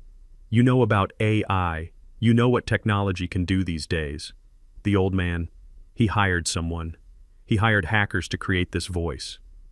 He hates me, Maya. He has always hated me. He is trying to frame me. He looked around the room, desperate for anyone to believe him. Tell them, Dr. Eris. Tell them I would never do this. Dr. Eris, who had been inching toward the side exit, froze. He looked at Gavin, then at the camera lens I was pointing at him, then at the angry crowd. Self-preservation kicked in. I don't know anything about this, the doctor mumbled, backing away. I was just hired to observe. I have never seen this man before in my life. Gavin's jaw dropped. The betrayal of his accomplice was the final nail in the coffin. I stepped closer to Gavin. I wanted him to look at me. I wanted him to see the man he had called a battery, a deepfake Gavin. I asked, my voice low and dangerous. You think I used artificial intelligence to generate a conversation about my specific heart medication, about the specific debt you owe? I reached into my inside pocket again. I pulled out a small plastic bag. Inside was the yellow pill I had saved. Is this a deepfake too? I asked, holding it up for everyone to see. Or is this the generic sedative you bought from a back alley pharmacy because you were too cheap to pay for the real thing? Gavin stared at the pill. He opened his mouth, but no words came out. He looked like a fish on dry land, gasping for air. And what about the debt? Gavin, I continued, relentless. $5 million. Due on Monday. Is that AI, or is that the result of you gambling away money that wasn't yours on a crypto exchange that didn't exist? Maya finally moved. She took a step back away from Gavin. It was a small step, but it put an ocean of distance between them. She looked at him with a clarity that was terrifying. You called me stupid, she whispered. Her voice was shaking not with fear, but with a rage that had been buried for too long. In the recording, you said I was stupid. You said I would do whatever you told me. Gavin flinched. That was the one accusation he couldn't spin. That was the one that cut through the legalities and the finances and went straight to the heart. No, baby, that was out of context, Gavin babbled, tears mixing with the sweat on his face. I was just telling my mother what she needed to hear to get off my back. You know how she is. I love you, Maya. I love you more than anything. Maya looked at Constance, who was cowering behind her large hat. Then she looked back at Gavin. She looked at the man she had defended to me 1,000 times, the man she had changed her hair for, changed her clothes for, changed her life for. You don't love me, Gavin, she said. Her voice gained strength with every word.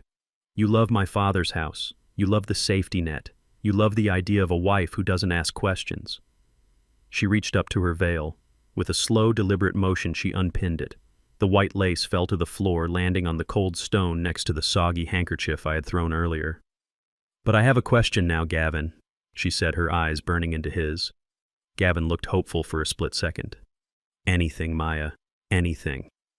Ask me. Did you really think, she asked, her voice echoing in the silent church, that the daughter of Desmond King, the man who built half the bridges in this city, wouldn't know how to spot a crack in the concrete? She didn't wait for an answer. She turned to me. Her eyes were filled with tears, but they were tears of relief, tears of awakening. Daddy, she said, her voice breaking, you were right. You were right about everything. I opened my arms. She ran to me, burying her face in my chest. I held her tight, feeling her sobs rack her body. I looked over her head at Gavin. He was standing alone at the altar, a groom without a bride, a con man without a mark. The video on the screen ended, leaving the church in a stunned silence. But the truth was still ringing in everyone's ears. The image of the perfect couple had been shattered, replaced by the ugly reality of exploitation. And then a slow clapping started. It was Russo standing in the back. Then Marcus joined in. Then another friend. Then my cousins. Soon half the church was applauding. They weren't applauding the wedding. They were applauding the truth. They were applauding a father who had fought for his child. Gavin looked around wild-eyed. He realized the game was over.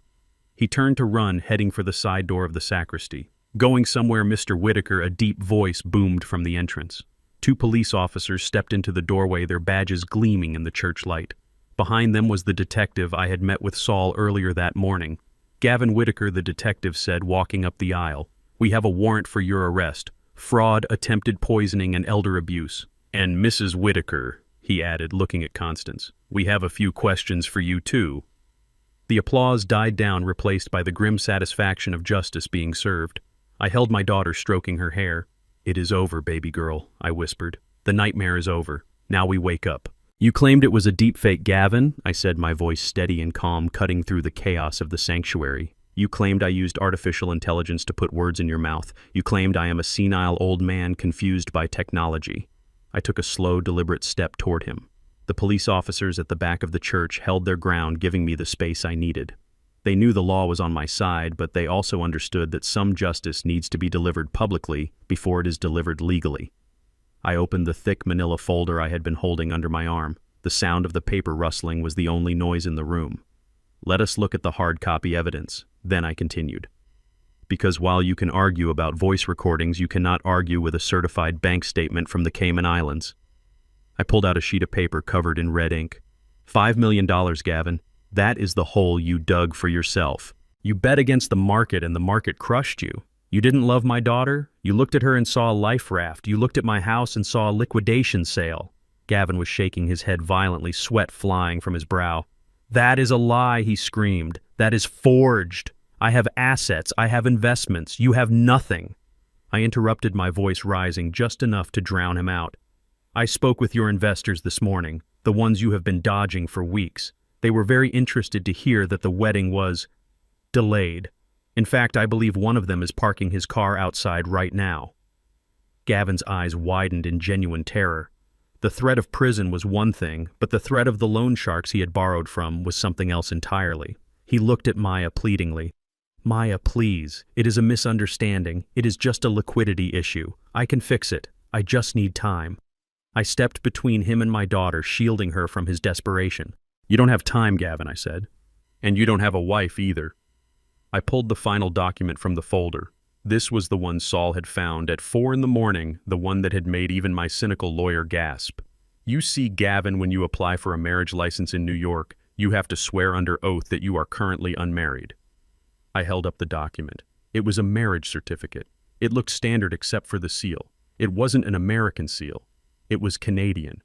"Who is Vanessa LeBlanc?" I asked. The color drained from Gavin's face so completely that for a moment I thought he might faint. He opened his mouth, but no sound came out. The silence stretched out painful and heavy. "Who is she, Gavin?" I repeated louder this time. She is nobody," he whispered. "She is your wife," I roared, throwing the paper at his feet. "You married her 4 years ago in Toronto. You never filed for divorce. You walked away from her just like you planned to walk over us." A collective gasp went through the church that was louder than anything before. Bigamy. It wasn't just a lie. It was a crime. It meant that even if I hadn't stood up, even if the priest had finished the ceremony, this marriage would have been null and void the moment it started. Maya stared at the paper on the floor. She looked at the date. She looked at the names. "You are married," she whispered. Her voice was barely audible, but it carried the weight of a collapsing world. "You are already married." Gavin tried to reach for her. "Maya, listen, it is not what you think. We are separated." "I thought the papers went through. It was just a clerical error." "A clerical error," I scoffed. "A clerical error is a typo, Gavin. Leaving a wife in another country is a lifestyle choice. You were going to make my daughter a mistress on her own wedding day." I turned to the crowd. I looked at the wealthy friends of the Whitaker family, the people who had looked down on me at the rehearsal dinner. "This is the man you trusted," I told them. "This is the man you did business with, a man who would commit a felony in a church just to pay off a gambling debt." The shame in the room was palpable. People were looking away, unable to meet my eyes. The facade of their polite society had been shattered by the truth of a blue-collar engineer. And that is when Constance snapped. She had been standing by the pew trembling with a mixture of fear and rage. She had watched her son be exposed. She had watched her financial rescue plan burn to ashes. She had watched her reputation evaporate in front of the very people she tried so hard to impress. But she didn't blame Gavin. She didn't blame her own greed. She blamed me. She let out a scream that sounded less like a human and more like a banshee. She lunged into the aisle, her face twisted into a mask of pure hatred. "You ruined everything," she shrieked, pointing a shaking finger at me. "You ungrateful, miserable little man." She marched toward the altar, ignoring the police, ignoring the gasps of her friends. She stopped just a few feet from me, breathing heavily. "We were doing you a favor," she spat. "We were elevating this family. We were giving your daughter a name that actually means something in this city. And this is how you repay us, by humiliating us, by digging up dirt like a common pig." I looked at her calmly. I didn't move. I let her unravel. "We don't need your name, Constance," I said quietly. "The name King was built on honest work. That is worth more than any title you bought with borrowed money." That was the breaking point. The veneer of civilization cracked and the ugly rot underneath spilled out. She stepped closer, her eyes bulging. "You think you are so smart, don't you?" she hissed. "You think because you bought a suit and learned to read a spreadsheet you are one of us, but you are not. You never will be." She took a breath, and then she screamed it. The words that had been hiding behind her polite smiles and her backhanded compliments for years. "You are just a dirty black savage," she screamed, the racial slur echoing off the holy walls of the church. "You are a filth that polluted my son's future. You should have stayed in the gutter where you belong." The silence that followed was instant and absolute. It was a vacuum. Even Gavin looked shocked. He stared at his mother as if seeing her for the first time. The wealthy white guests in the groom's section looked horrified. There is a line in modern society, a line of plausible deniability that people like Constance love to dance on, but she had just crossed it. She had ripped off the mask and shown the world the ugly, racist heart beating underneath. Maya let out a sob of pure shock. She stepped back, clutching my arm. I didn't flinch. I didn't yell back. I stood there looking down at this woman who thought her skin color made her royalty and mine made me a servant. I felt a strange sense of peace, because now everyone knew. Now there was no more pretending. I adjusted my cuffs, slowly, deliberately. "Thank you, Constance," I said, my voice low but carrying to every corner of the room. She blinked, confused by my reaction. "Thank you," I repeated, "for showing my daughter exactly who you are. For years you made her feel small. You made her feel like she had to change to fit into your world. You criticized her hair, her clothes, her way of speaking, and she thought it was because she wasn't good enough." I looked at Maya, then back at Constance. But now she knows. It wasn't because she wasn't good enough. It was because you are small. You are small, and you are hateful, and you are empty. I gestured to the stunned crowd. "Look around you, Constance. Nobody is looking at you with respect anymore. They are looking at you with pity. Because they see what I see. A woman who has nothing left but her hate." Constance looked around. She saw the faces of her social circle turning away. She saw the disgust. She saw the judgment. "No," she whispered, backing away. "No, you don't understand. He provoked me. That is enough, Mrs. Whitaker." The detective stepped forward. He walked past Gavin and stopped in front of Constance. He took a pair of handcuffs from his belt. "We have the recording of the fraud conspiracy," Detective Miller said. "But I think we can add hate speech and disorderly conduct to the list now." He spun her around. The click of the handcuffs was the most satisfying sound I had ever heard. "Get your hands off me!" Constance shrieked, struggling uselessly. "Do you know who I am?" "I am Constance Whitaker." "You are a suspect currently under arrest, ma'am," the detective said, dragging her toward the exit. "You have the right to remain silent, and I strongly suggest you use it." Another officer moved toward Gavin. "Gavin Whitaker, you are under arrest for bigamy, fraud, and attempted assault." Gavin didn't fight. He looked at Maya one last time. His eyes were dead. "I am sorry," he whispered. Maya looked at him. She looked at the man being handcuffed, the man who was married to another woman, the man who had tried to drug her father. "Don't be sorry, Gavin," she said, her voice strong and clear. "Be gone." We watched as they were led out of the church. The mother and son who had walked in like royalty were dragged out like criminals.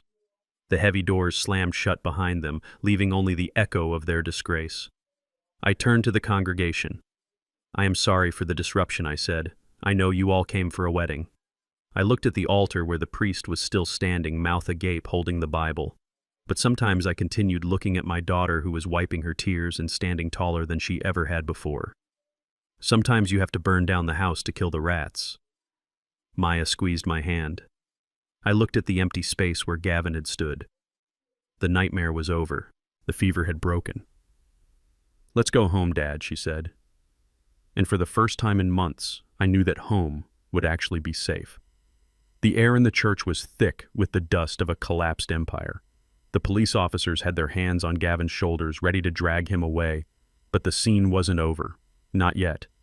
There was one person who hadn't spoken, one person whose silence had been the loudest thing in the room for the last 10 minutes. Maya. My daughter stood at the altar looking at the man she had loved for 3 years, the man who had promised to cherish her, the man who was actually married to a woman in Canada and had planned to sell her childhood home to pay off a gambling debt. The shock that had frozen her face was melting away, but it wasn't being replaced by tears. It was being replaced by fire. I watched her hands. They were clenched into fists at her sides, shaking with a rage that had been suppressed for too long. For years I had watched Gavin and Constance chip away at her confidence. It was never a direct attack. It was always subtle. A comment about her hair being too wild and needing to be straightened. A suggestion that her skin was too dark for certain colors. A laugh when she gave an opinion on politics, followed by a pat on the head and a, "You're so cute when you try to be serious." They had turned my brilliant, vibrant daughter into a shadow of herself. They had gaslit her into believing she was lucky that they accepted her. But now the gaslight had been turned off, and in the harsh light of the truth, Maya was finally seeing the monsters standing in front of her. "Wait," Maya said. Her voice was low, but it stopped the police officers in their tracks. They looked at her, sensing the volatility in the air. Maya, Gavin pleaded, sensing a glimmer of hope. He tried to step toward her, but the officers held him back. "Baby, please. I can explain. It's not what it looks like. I was going to fix it. I was going to divorce her. I just needed time." Maya walked toward him. She moved with a slow, deliberate grace that terrified him. She stopped just inches from his face. She looked deep into his eyes, searching for the man she thought she knew. But all she found was a terrified stranger. "You told me my hair was unprofessional," she said quietly. Gavin blinked, confused by the non sequitur. "What?" "You told me my natural hair was unprofessional," Maya repeated, her voice gaining strength. "You said I should straighten it for the wedding photos because your mother wanted a cleaner look." "Maya, that's not," Gavin stammered. "And last month," she continued, relentless, "when I got that promotion at the pharmacy, you didn't say congratulations. You said, 'Are you sure you can handle the stress? You know how emotional you get.'" She tilted her head, looking at him with a mixture of disgust and pity. "You weren't worried about my stress, Gavin. You were worried about my strength. You spent 3 years trying to make me feel small so I would fit inside the little box you built for me. You tried to make me doubt my own mind so I wouldn't notice you were picking my pockets." She raised her left hand. The diamond ring on her finger sparkled under the church lights. It was a massive stone one that Constance had claimed was a Whittaker family heirloom from the 19th century.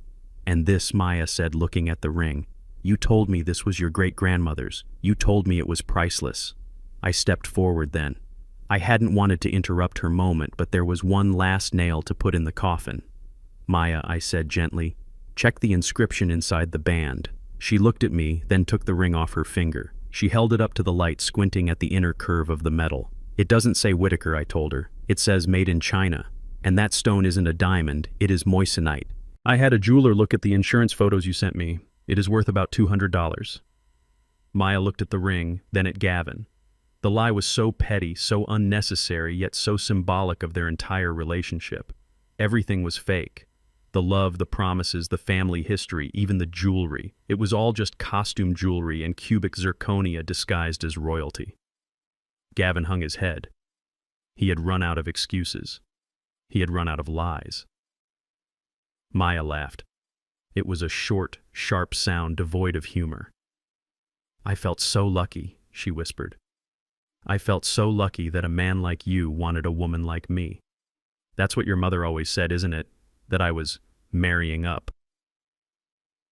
She looked over at Constance, who was standing by the exit in handcuffs, fuming silently. But you weren't marrying down Gavin. You were starving. And I was the meal. She clenched the ring in her fist. She drew her arm back. You want the ring? She asked. Gavin looked up, hope flaring in his eyes again. Maybe she was just giving it back. Maybe there was still a chance for negotiation. Here, she screamed. Take it. She threw the ring. She didn't just toss it. She hurled it with every ounce of strength in her body. The heavy metal band struck Gavin right on the cheekbone just below his eye. Gavin yelped, flinching back as a small cut opened up on his face. The ring bounced off him and skittered across the stone floor, spinning wildly before coming to rest in the gutter near the pews. Nobody moved to pick it up. Maya stepped closer, invading his personal space, her eyes blazing with a fire that could burn down cities. You wanted a conservatorship, Gavin, she asked, her voice dropping to a terrifying whisper. You wanted to stand in front of a judge and tell them I was incompetent. You wanted to control my life, my money, my decisions. She smiled, and it was the scariest smile I had ever seen on my sweet daughter's face. It was the smile of a predator who has just realized she is at the top of the food chain. Well, you are in luck, she hissed, because I am going to be very involved in your legal proceedings. Gavin looked at her confusion mixing with his fear. What do you mean, Maya said, leaning in so close her nose almost touched his. I am not going to be your wife, but I will be your witness. She pointed a finger at his chest, poking him hard with every word. I will be the witness who testifies about the emotional abuse.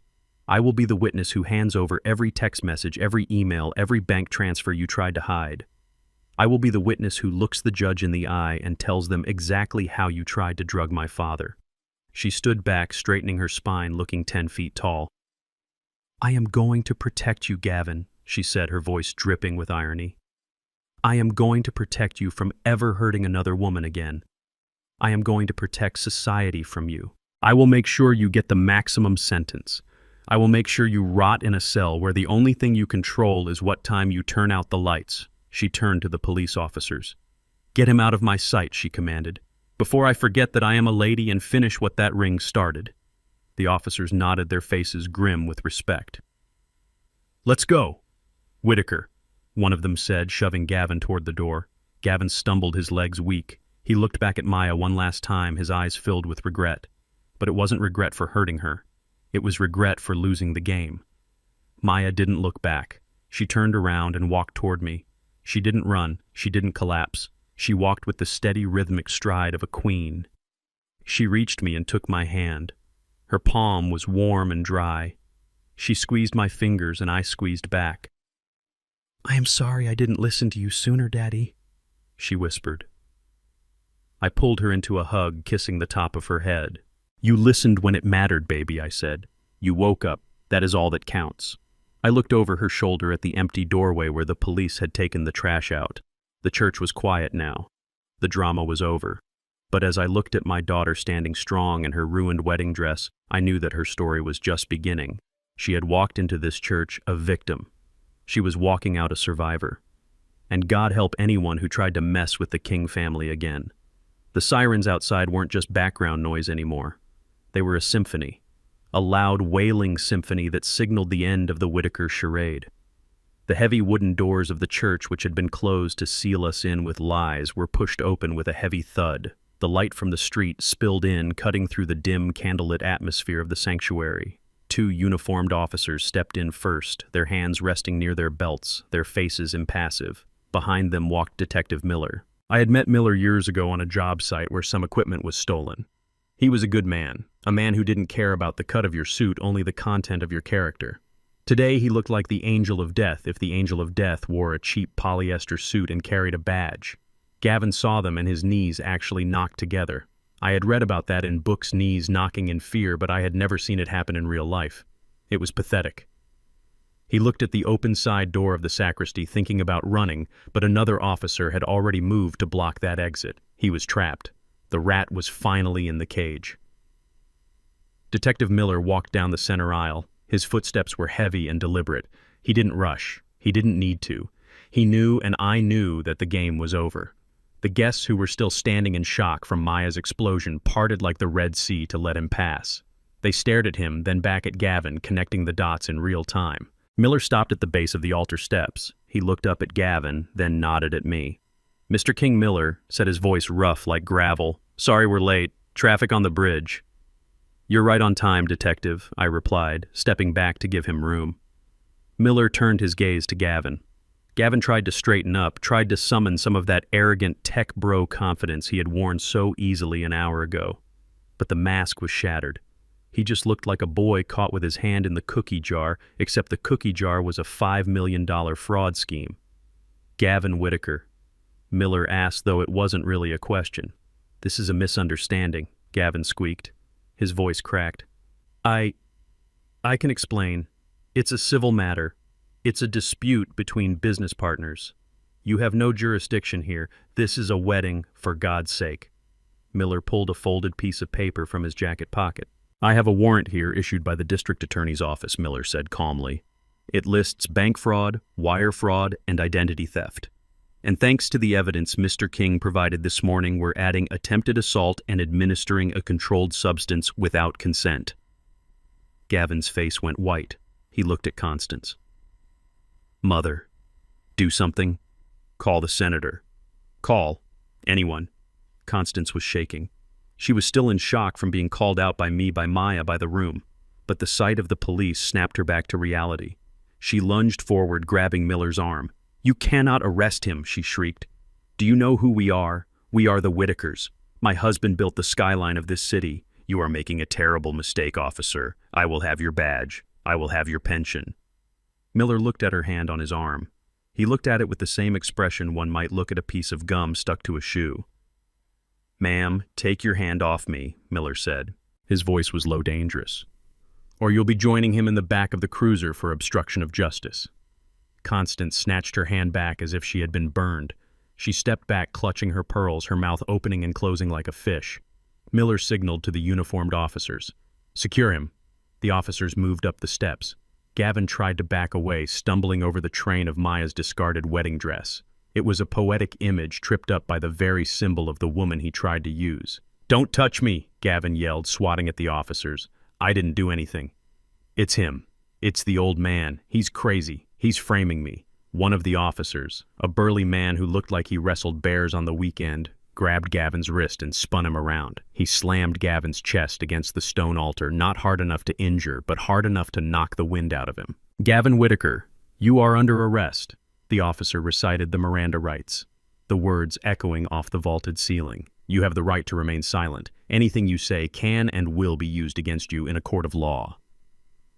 While the officer cuffed him, the metallic click of the handcuffs sounding sweeter than any wedding bell I had ever heard, Miller stepped forward to conduct the search. He patted down Gavin's tuxedo jacket. He pulled out a wallet, a phone, and then from the inside breast pocket he pulled out a small orange prescription bottle. Miller held it up to the light. He squinted at the label. Diazepam. Miller read aloud. 50 milligrams. Prescribed to Mrs. Constance Whitaker. The detective looked at Constance, then back at Gavin. "Funny," Miller said dryly. "I didn't know you suffered from your mother's anxiety, Gavin. Or is this the special medication we heard about on the tape?" Gavin was struggling against the cuffs, his face pressed against the cold stone. "That's not mine. I was holding it for her. She gets nervous in crowds." Miller uncapped the bottle. He poured a few pills into his gloved hand. They were yellow, the exact same shade of yellow as the pill I had saved, the exact same shade of yellow as the residue in my handkerchief. Miller looked at me. I nodded. "That's a lot of anxiety," Miller said, capping the bottle and placing it into an evidence bag. "And a lethal dose if mixed with the wrong heart medication." A gasp went through the room again. Seeing the bottle, the physical proof was different from hearing a recording. It made it real. It made it tangible. This wasn't just a financial crime. This was attempted murder. This was a son-in-law trying to kill a father-in-law on the altar. The guests in the front rows, the Whitakers' high society friends, began to stand up and back away. They were distancing themselves physically, creating a wide circle around the family they had been toasting just last night. I saw the banker Sterling actually turn his back and start walking toward the exit, checking his phone, probably calling his PR team to scrub any connection to Gavin. Constance saw this retreat. She saw her world crumbling. "Wait!" Constance cried out to her friends. "Sterling, Margaret, don't leave. This is a setup. You know us, you know we wouldn't do this." But they didn't stop. They didn't turn around. They walked out, leaving her alone on her island of disgrace. Miller turned to Constance. "Mrs. Whitaker," he said, "we'll need you to come down to the station for questioning regarding the contents of this bottle and your voice on that recording." "I am not going anywhere with you," Constance spat. "I am a victim here. I decided it was time to intervene." I walked over to where she was standing. She looked small now. The grand dame of New York society had shrunk into a frightened, bitter old woman. Her hat was crooked. Her makeup was smeared. She looked at me with pure venom, but I saw the fear behind it. I stood in front of her. I didn't shout. I didn't need to. I had the high ground, the moral ground, and the legal ground. "Constance," I said. My voice was calm, conversational. She looked up at me, her lip curling. "What do you want, you miserable?" I held up a hand, silencing her. "Save it," I said. "Save it for the jury. They might be more impressed by your theatrics than I am." I looked around the church at the beautiful stained glass, at the flowers, at the space that was supposed to be a celebration of love. "You came into my life thinking you could bulldoze me," I said. "You thought because I work with my hands I couldn't use my head. You thought because I live in Brooklyn I am beneath you." I leaned in closer. "But let me tell you something about Brooklyn, Constance. We don't like trespassers, and we really, really don't like thieves." I pointed to the door. "You are leaving this party," I said. "You are leaving this church. And once the police are done with you, you are going to leave my family alone forever." "Desmond, please," she started to whimper, changing tactics, trying to play the fragile widow card. "We can settle this. I can pay you. I have money in trust." I laughed. It was a harsh barking sound. "You don't have any money, Constance," I reminded her. "That's why we're here. Remember, you're broke. You're morally bankrupt and financially bankrupt." I turned to the police officer nearest to her. "Officer," I said, "this is a private event, and this woman is no longer on the guest list. I'd like her removed for trespassing." The officer nodded. He stepped forward and took Constance's elbow. He wasn't rough, but he wasn't gentle either. He was firm. "Let's go, ma'am," the officer said. "No, get off me!" Constance screamed. She dug her heels in. She looked at Gavin, who was being hauled up the aisle by the other officers. "Gavin, tell them to stop." But Gavin wasn't looking at her. He was looking at his shoes. He was weeping. He was broken. The officer began to escort Constance out. She struggled her heels, skidding on the stone floor. She looked back at me, her eyes wide with disbelief. She couldn't process that she, a Whitaker, was being thrown out by Desmond King. As she passed me, she hissed one last insult. "You'll regret this. You'll rot in hell." I watched her go. I watched her struggle against the inevitable. "I'm already in heaven, Constance," I said to her, retreating back, "because I'm watching the trash get taken out." The police marched them up the aisle. It was the reverse of a wedding procession. Instead of a bride and groom walking toward a future, it was a mother and son walking toward a cell. The flash of cameras went off, but this time it wasn't the wedding photographer. It was the guests. People were filming. This would be on the news by evening. The downfall of the Whitaker family would be broadcast in high definition. I turned back to the altar. Maya was standing there watching them go. She looked like a soldier who had survived a bombing, shaken, covered in dust, but alive. I walked up to her. I took her hands in mine. "Are you okay?" I asked. She took a deep breath. She looked at the empty doorway where Gavin had vanished. "I don't know," she whispered. "I feel light." "Light is good," I said. "Light means the burden is gone." Detective Miller walked back toward us. He tipped his hat to Maya. "I'm sorry it had to happen this way, Miss King," he said, "but your father, he's a hell of an investigator, better than some of my guys." Maya looked at me, a small smile touching her lips. "He builds things," she said, "and he knows how to take them apart." Miller handed me a card. "We'll need statements from both of you later," he said. "But for now, go home, get some rest. We have enough to hold them for a long time." "Thank you, Detective," I said, shaking his hand. Miller turned and walked out, his job done. The church was quiet now. The organist had long since fled. The priest was sitting in a pew drinking a glass of water, looking traumatized. I looked at the guests who remained my family, my friends, the people from the neighborhood. They weren't leaving. They were waiting. They were waiting to see if we were okay. I raised my voice one last time. "Folks," I said, "I know you came for a celebration, and I'm sorry we didn't give you a wedding, but I think we still have reason to celebrate." My cousin Marcus stood up. "Celebrate what, Desmond? The wedding is off." I looked at Maya. She was standing tall, her head held high. "We celebrate freedom," I said. "We celebrate dodging a bullet. And we celebrate the fact that the kings don't bow down to anyone." A cheer went up. It started small, but it grew. People were clapping, hugging. It wasn't the party we planned, but it was the party we needed. I looked at Maya. "What do you want to do?" I asked. "The reception hall is paid for, the food is there, the band is there." Maya wiped her eyes. She looked at her ruined dress. She looked at the empty spot on her finger where the fake diamond used to be. She smiled. A real smile. "I want cake, Daddy," she said. "And I want to dance with my father." I offered her my arm. "Then let's go," I said. "I think the DJ knows some Motown." We walked down the aisle together, not as a bride giving herself away, but as a daughter returning to the father who never gave up on her. We stepped out into the bright sunlight of Brooklyn, leaving the darkness behind us in the fitting room locked away forever. The silence in the grand ballroom was heavier than the noise of the sirens had been. 10 minutes ago, this room was supposed to be filled with 300 guests, dancing and drinking champagne. Now it was just a cavern of wasted money. The crystal chandeliers were still blazing overhead, casting a brilliant light onto round tables set with fine china and polished silver. But the chairs were empty, the dance floor was pristine, and the band had packed up their instruments and left through the service entrance, leaving only the hum of the industrial air conditioning to fill the void. I stood near the entrance, holding my tuxedo jacket over my shoulder. My tie was undone, hanging loose around my neck. The adrenaline that had fueled me through the ceremony, the confrontation, and the arrest was finally fading.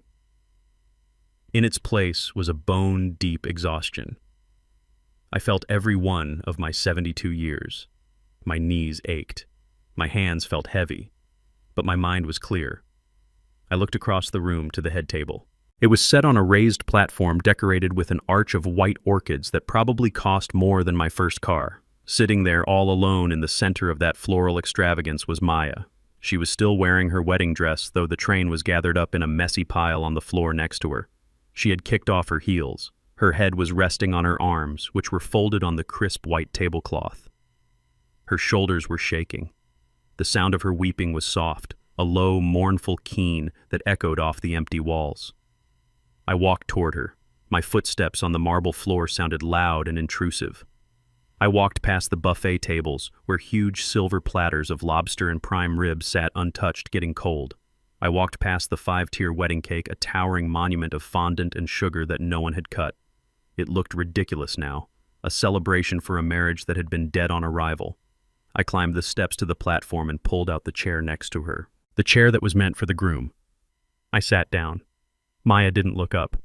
"I am so stupid," she whispered into her arms. Her voice was muffled thick with tears.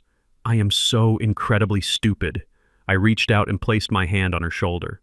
I could feel the tension in her muscles, the knots of stress that had been tightening for months. "You are not stupid, Maya," I said quietly. "You were in love. And love has a way of putting a filter over our eyes. It makes the red flags look just like flags." She sat up then, turning to look at me. Her face was ravaged. Her mascara had run down her cheeks in dark streaks. Her eyes were red and swollen. But it was the look in those eyes that broke my heart. It was a look of total devastation. Not just sadness, but shame. Deep, burning shame. "How did I not see it, Daddy?" she asked, her voice cracking. "How did you see it all? And I saw nothing. He was stealing from you. He was married to someone else. He was drugging you. And I was worrying about table settings. I was worrying about whether his mother liked my hair." She let out a bitter laugh and wiped her nose with the back of her hand. "I let them treat you like dirt," she said. "When Constance made those comments about your job, about your clothes, I didn't stop her. I just tried to smooth it over. I tried to keep the peace. I betrayed you, Daddy. I chose them over you." I took a napkin from the table and handed it to her. "You didn't betray me, Maya," I said firmly. "You were surviving. That is what people like the Whitakers do. They don't attack you all at once. They chip away at you. A little comment here, a little criticism there. They isolate you. They make you feel like you are lucky to be in their orbit." I poured a glass of water from the crystal pitcher on the table and pushed it toward her. "Drink," I said. "You have been crying for an hour. You need to hydrate." She took the glass, her hands trembling slightly. She took a sip, then looked at me over the rim. "I am so sorry," she whispered again. "I am so sorry. I didn't believe you. When you started speaking in the church, for a second I thought you were crazy. I thought Gavin was right. I doubted my own father." I leaned back in the groom's chair, crossing my legs. I looked at the empty hall, at the wreckage of the day. "Maya, listen to me carefully," I said. "I want you to remember this feeling, not the pain, but the lesson." She nodded, sniffing. "You are beating yourself up because you didn't see the knife," I said. "You are angry because you let him in, but that is how predators work." I leaned forward, resting my elbows on the table and looking deep into her eyes. "The most dangerous enemy in this world is not the man who stands in front of you holding a gun," I said, my voice low and serious. "When a man holds a gun, you know he is your enemy. You can run, you can fight, you can hide. The danger is visible." I gestured to the empty chair where Gavin should have been. "No, the most dangerous enemy is the man who sits at your table, the man who smiles at your jokes, the man who holds your hand, the man who picks up a silver spoon and feeds you your favorite soup, all while slipping a few drops of poison into every bite." Maya stared at me, the tears slowing as she absorbed the words. "He fed you poison." "Maya," I continued. "Not the chemical kind he gave me, but emotional poison. Doubt. Insecurity. Fear. And he did it with a smile. He did it while saying, 'I love you.' That is why you didn't see it. Because nobody looks for poison in the hand that feeds them." Maya looked down at the table, tracing the pattern on the tablecloth with her finger. "He almost killed you," she whispered. "If you had taken those pills." "But I didn't," I said. "Because I know the taste of poison. I learned it a long time ago. And now you know it too." I stood up and walked over to the wedding cake. I picked up the silver knife that was lying on the table beside it. It was engraved with their names and the date, a souvenir of a lie. "I hate to see good food go to waste," I said, looking at the cake. It was vanilla bean with raspberry filling, my favorite. I cut a huge slice, a slice that defied all rules of wedding etiquette. It was messy and large and crumbling. I put it on a plate and walked back to Maya. "Here," I said, placing it in front of her. She looked at the cake, then at me. A small, bewildered smile touched her lips. "Daddy, we can't eat the wedding cake," she said. "There was no wedding." I cut a slice for myself, an even bigger one. "This isn't wedding cake," I said, taking a bite. "This is victory cake. This is we didn't lose the house cake. This is my daughter is free cake." Maya let out a laugh. It was a watery, shaky sound, but it was real. She picked up a fork and took a bite. She closed her eyes. "It is good," she admitted. "It is delicious," I agreed. "And the best part is we don't have to share it with Constance." We sat there in the silence of the empty ballroom, two survivors eating cake in the ruins of a disaster. The tension that had held us apart for months finally dissolved. We weren't fighting anymore. We weren't tiptoeing around a narcissist's ego. We were just a father and a daughter sharing a quiet moment. After we finished, I stood up and offered her my hand. "Come on," I said. "Let's go home." Maya stood up. She looked at her dress. "I can't go home in this," she said. "It feels like wearing a costume." I took off my tuxedo jacket and draped it over her shoulders. It was oversized on her, swallowing her up in black silk. "Wear this," I said. "Cover up the bad memories." We walked out of the ballroom, leaving the lights on, leaving the lobster to spoil, leaving the wreckage behind. We walked out the back door into the cool night air of the parking lot. The valet was gone. My old sedan was parked near the entrance, looking humble and sturdy compared to the limousines that had filled the lot earlier. I opened the passenger door for Maya. She slid in, pulling my jacket tighter around her. As I drove us away from the venue toward the bridge that would take us back to Brooklyn, Maya fell asleep. Her head rested against the window, her breathing slow and even. I drove in silence, watching the city lights blur past. I thought about Gavin sitting in a holding cell, probably still trying to talk his way out of it.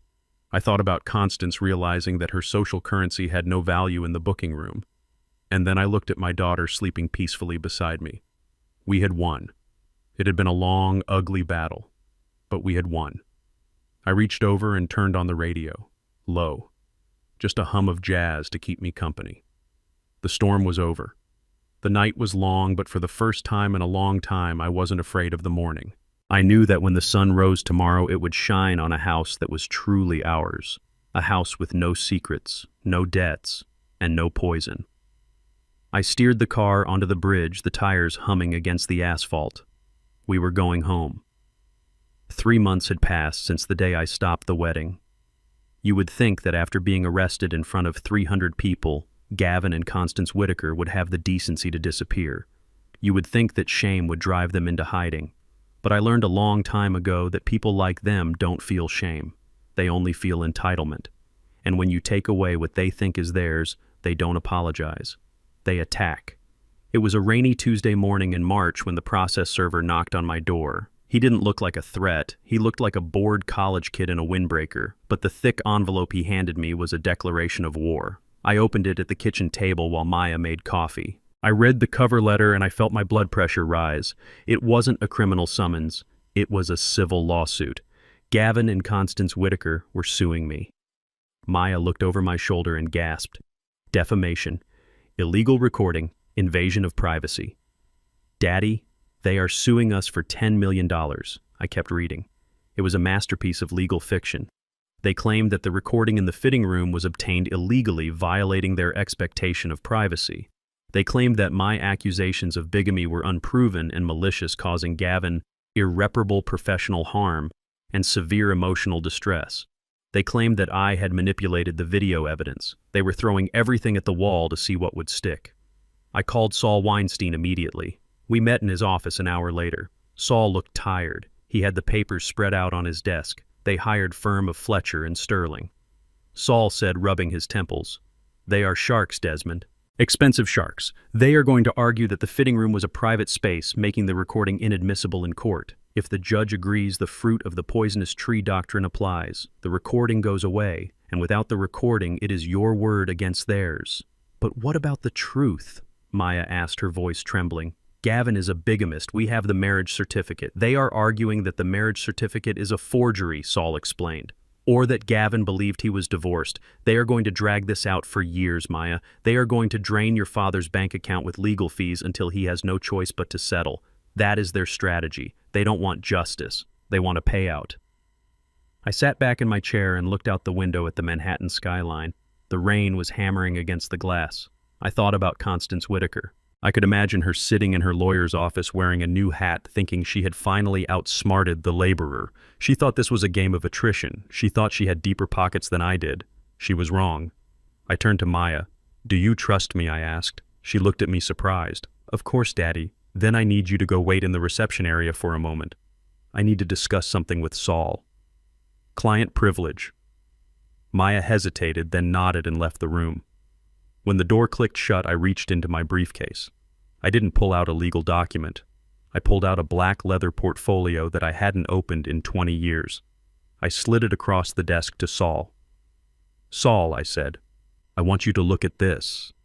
Saul opened the portfolio. He adjusted his glasses. He read the first page, then he read the second. His eyes grew wide. He looked up at me, then back at the papers. "Desmond," he whispered, "is this real?" "It is real," I said. The documents were share certificates, not for a small local business, but for Apex Structural Materials, one of the largest construction supply companies on the East Coast. "Back in 1982, I explained, leaning forward. "I was working on a bridge project. We had a problem with the concrete cracking in the cold. I developed a new mixture, a composite that could withstand extreme temperature shifts. The company I worked for didn't have the cash to pay me a bonus, so I asked for equity. I asked for founding shares." Saul did the math in his head. "You own 15% of Apex Materials." "Desmond, do you have any idea what their stock is trading at right now?" "I know exactly what it is trading at," I said calmly. "I have never touched the dividends. I reinvested everything. I live simply, Saul. I like my brownstone. I like my old car. I never needed the flash. But I have the firepower." Saul let out a low whistle. "You are not just a retired engineer. You are a whale. A silent whale." "I need you to make some calls, Saul," I said, my voice hardening. "The Whitakers are trying to launch a new luxury condo project in Jersey City to pay off their debts. That is their last lifeline. They need concrete. They need steel. And they need it on credit because no bank will touch them right now." I stood up and walked to the window. Call the CEO of Apex, I instructed. Tell him his founding partner is calling in a favor. Tell him that Apex Materials is not to sell a single bag of cement to any company associated with Gavin or Constance Whitaker. And tell him to pass the word to our steel suppliers, too. I turned back to Saul. I don't want to fight them in court, Saul. I want to fight them in the marketplace. They want to sue me for $10 million. Fine. I am going to make sure they can't even afford the stamp to mail the summons. Saul grinned. It was a predatory grin. I like this, Desmond. I really like this. This isn't a legal defense. This is a siege. Make the call, I said. 2 days later, the phone rang in my kitchen. It wasn't a lawyer. It was Constance Whitaker. I let it go to voicemail. I listened to the message later. Her voice started out angry, then turned frantic. Desmond, we need to talk. There has been a misunderstanding with our suppliers. They are saying our accounts are frozen. They are saying we are blacklisted. You have to stop this. You don't know who you are messing with. I didn't call her back. A week later, we were scheduled for a preliminary hearing at the courthouse. I wore my best suit, not a tuxedo this time, but a charcoal gray wool suit that screamed authority. Maya walked beside me. She looked nervous, but she held her head high. We walked into the conference room where the deposition was to take place. Gavin and Constance were already there. They looked terrible. Constance was wearing the same dress she had worn to the rehearsal dinner, but it looked loose on her now. Gavin looked like he hadn't slept in a month. Their lawyer, a slick man in a $3,000 suit named Mr. Fletcher, stood up. Mr. King, he said smoothly, we are prepared to discuss a settlement. My clients are willing to drop the defamation suit if you agree to a public apology and a payment of $2 million to cover their emotional distress. I laughed. I didn't mean to, but it just came out. I pulled out a chair and sat down. Mr. Fletcher, I said, I think you are misinformed about the situation. I signaled to Saul. He slid a single piece of paper across the table to Fletcher. What is this? Fletcher asked, picking it up. It is a list, Saul said. A list of every construction supplier, every concrete mixer, every steel fabricator, and every architectural firm within a 500-mile radius that has just declined to work with your clients. Gavin snatched the paper. His hands were shaking. Apex, he stammered. United Steel, Global Glass. These are the biggest vendors in the industry. They all rejected us. I looked at Gavin. I locked eyes with him. You wanted to play big league ball, Gavin, I said softly. You wanted to talk about assets and leverage. Well, welcome to the big leagues. Constance stared at me. She was connecting the dots. She was realizing that the man she had called a savage, the man she had mocked for having dirt under his fingernails, actually owned the dirt she was trying to build on. Who are you? She whispered. Who are you really? I am the man who built the bridge you are trying to burn. Constance, I replied. I leaned forward. Here is my counteroffer, I said. You will drop this lawsuit immediately. You will sign a confession admitting to the attempted poisoning and the fraud, and you will leave New York. If you don't, I won't just freeze your supply chain. I will buy the mortgage on your apartment. I will buy the debt on your car. I will buy the very building your lawyer is sitting in right now. I have the resources to make sure you never sign a contract in this country again. The room went silent. Mr. Fletcher looked at his clients. He looked at the list of rejected suppliers. He realized he was fighting a war with a water pistol against a nuclear submarine. He closed his briefcase. I think we need a recess to consult with my clients, Fletcher said, his voice losing its confident edge. You have 5 minutes, I said, checking my watch. After that, I call the bank that holds the note on your Jersey City project. They scrambled out of the room like rats fleeing a sinking ship. Maya looked at me, her eyes wide with wonder. Daddy, she whispered. You own Apex Materials. Why didn't you ever tell me? I took her hand. Because money is a tool, Maya, not an identity. I said, I didn't want you to grow up thinking you were special because we were rich. I wanted you to be special because you were good. She squeezed my hand tight. They are going to fold, aren't they? She asked. I looked at the closed door where the Whitakers were undoubtedly screaming at each other. They have no choice, I said. They built their house on sand. We built ours on rock. And today, the tide just came in. 5 minutes later, Fletcher came back alone. He looked defeated. My clients have agreed to withdraw the lawsuit with prejudice, he said quietly. They are prepared to sign the admission of guilt regarding the fraud in exchange for you not pressing further civil charges. And they are moving to Florida next week. I stood up. I buttoned my jacket. Smart choice, I said. Tell them to enjoy the sunshine. And tell them if I ever see them in Brooklyn again, the price of concrete goes up. I walked out of the courthouse with my daughter. The sun had broken through the rain clouds. The streets of New York looked clean and bright. I took a deep breath of the city air. It smelled of exhaust and pretzels and victory. We did it, Daddy Maya said, linking her arm through mine. We didn't just win, baby girl, I said, hailing a cab. We cleared the site. Now we can finally start building something real. We got into the cab, whereto the driver asked. Brooklyn, I said, the brownstone. As the car pulled away, I looked back at the courthouse one last time. The legal battle was over. The Whitakers were finished. But I knew that the real work was just beginning. Healing my daughter, rebuilding our trust, and enjoying the quiet peace of a life lived on our own terms. And maybe, just maybe, buying a new suit.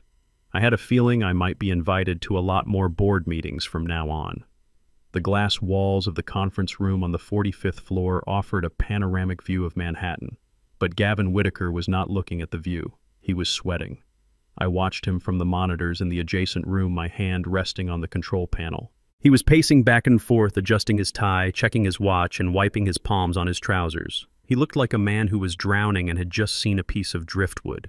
He thought he was here to meet with the managing director of Keystone Ventures, a private equity firm that specialized in distressed assets. He thought he was going to charm them with his buzzwords and his smile. He thought he was going to get a bridge loan to save his failing company and keep his penthouse. He had no idea that Keystone Ventures was a shell company. He had no idea that the sole shareholder was a retired engineer from Brooklyn who knew a thing or two about structural integrity. I adjusted my cufflinks. I took a sip of water. I signaled to the receptionist. Send him in, I said into the intercom. I walked into the main boardroom and sat in the large leather chair at the head of the table. I spun it around so my back was facing the door. I wanted him to see the view first. I wanted him to see the city he thought he owned before he saw the man who actually owned him. The heavy door opened. I heard Gavin's footsteps. They were hesitant. "Hello," he called out, his voice pitching slightly high. "Mr. Sterling, thank you for seeing me on such short notice. I know my portfolio looks a bit volatile right now, but I assure you it is just a temporary liquidity crunch." I didn't turn around yet. I let him talk. I let him dig the hole a little deeper. "I have a new project in Jersey City." Gavin continued, his confidence growing in the silence. "Luxury condos, high-end retail. The market is begging for it. Once we break ground, the pre-sales alone will cover the debt service. I just need a lifeline. $5 million, that is all. It is a drop in the bucket for a firm like Keystone."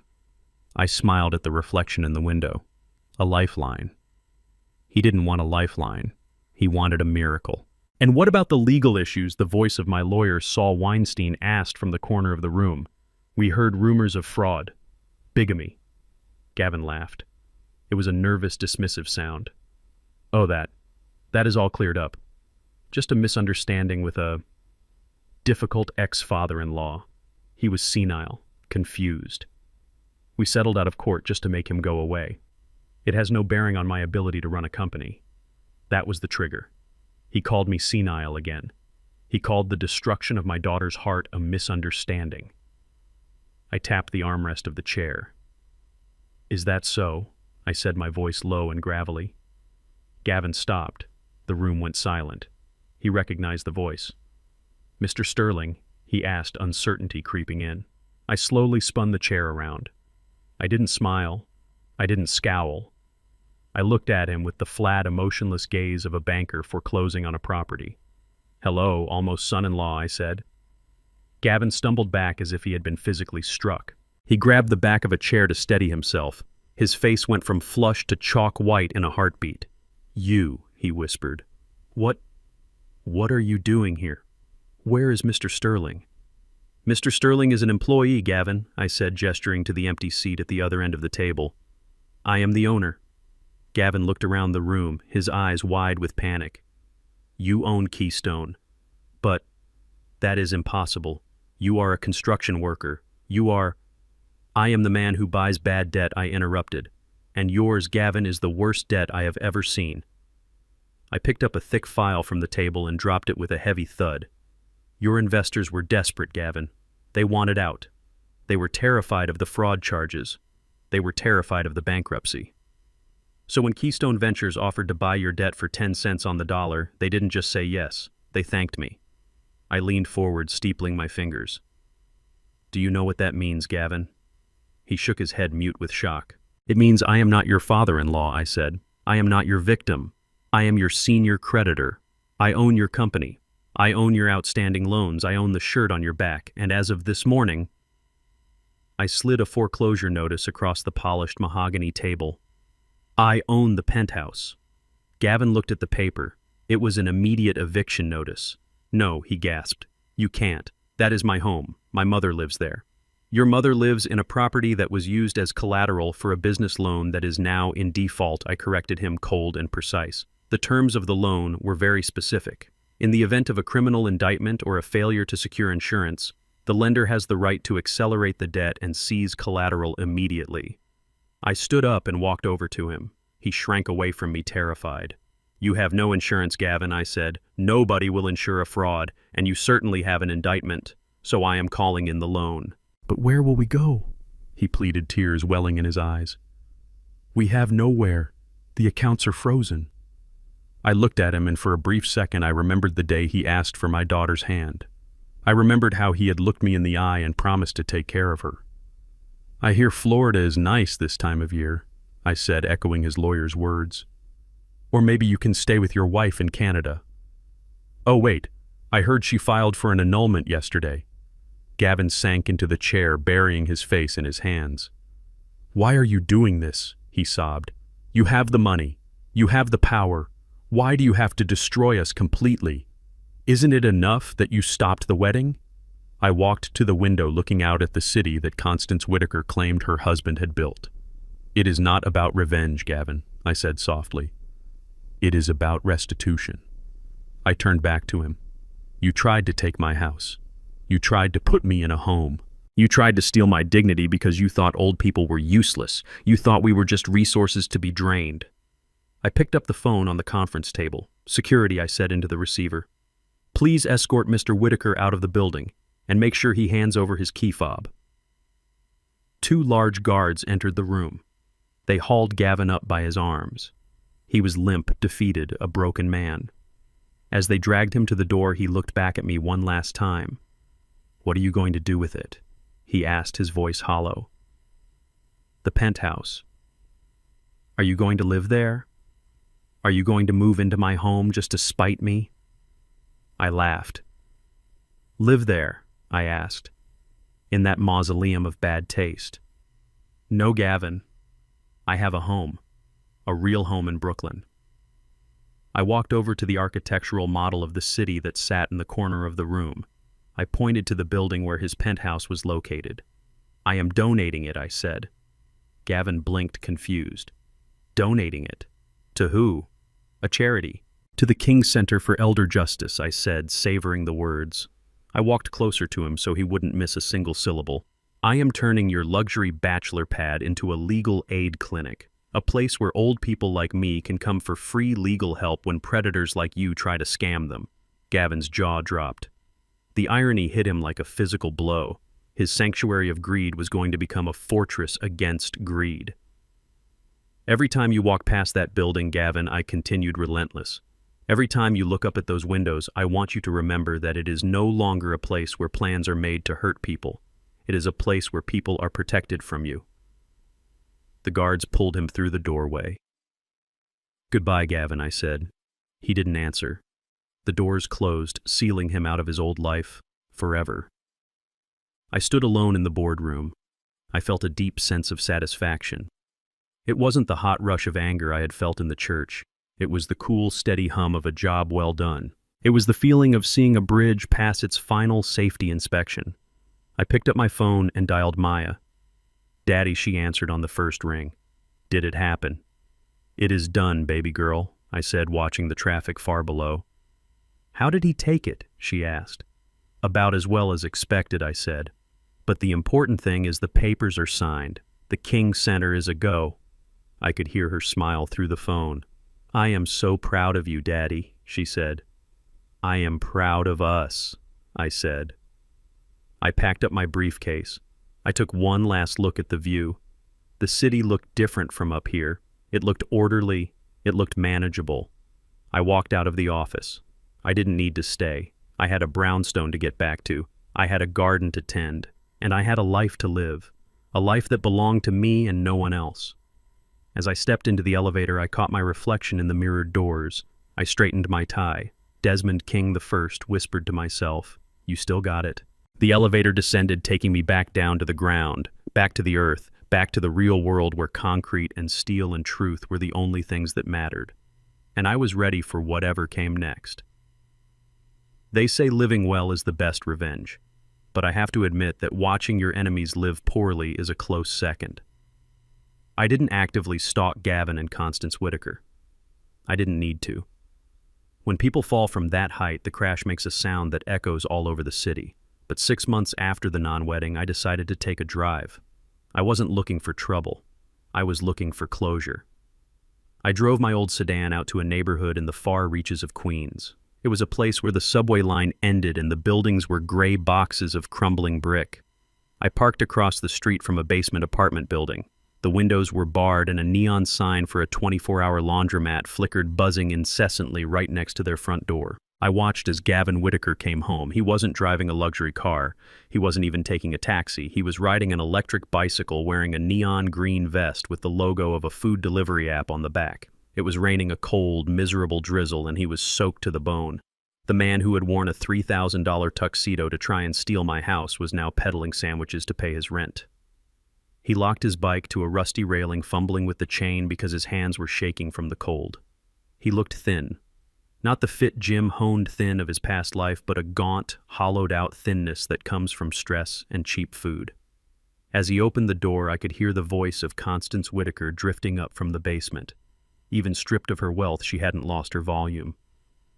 "You are late," she shrieked. Her voice sounded raspy like a smoker's cough. "The landlord was here again, Gavin. He says if we don't pay the extra security deposit by Friday, he is putting our things on the curb." I watched Gavin stop in the doorway. He didn't rush inside to comfort her. He slumped his shoulders. "I am working, Mother," he yelled back, his voice cracking with exhaustion. "I just did 12 deliveries in 4 hours. What did you do? Did you sit there and complain to the television?" I sat in my warm car feeling a strange mixture of pity and satisfaction. They were trapped together. That was their true punishment. Prison would have separated them. It would have given them time apart. But this cramped, damp basement apartment where they had to look at each other every day, was a far worse sentence. Every time Gavin looked at Constance, he saw the woman who pushed him into a crime he couldn't pull off. Every time Constance looked at Gavin, she saw the son who failed to secure her retirement. They were eating each other alive.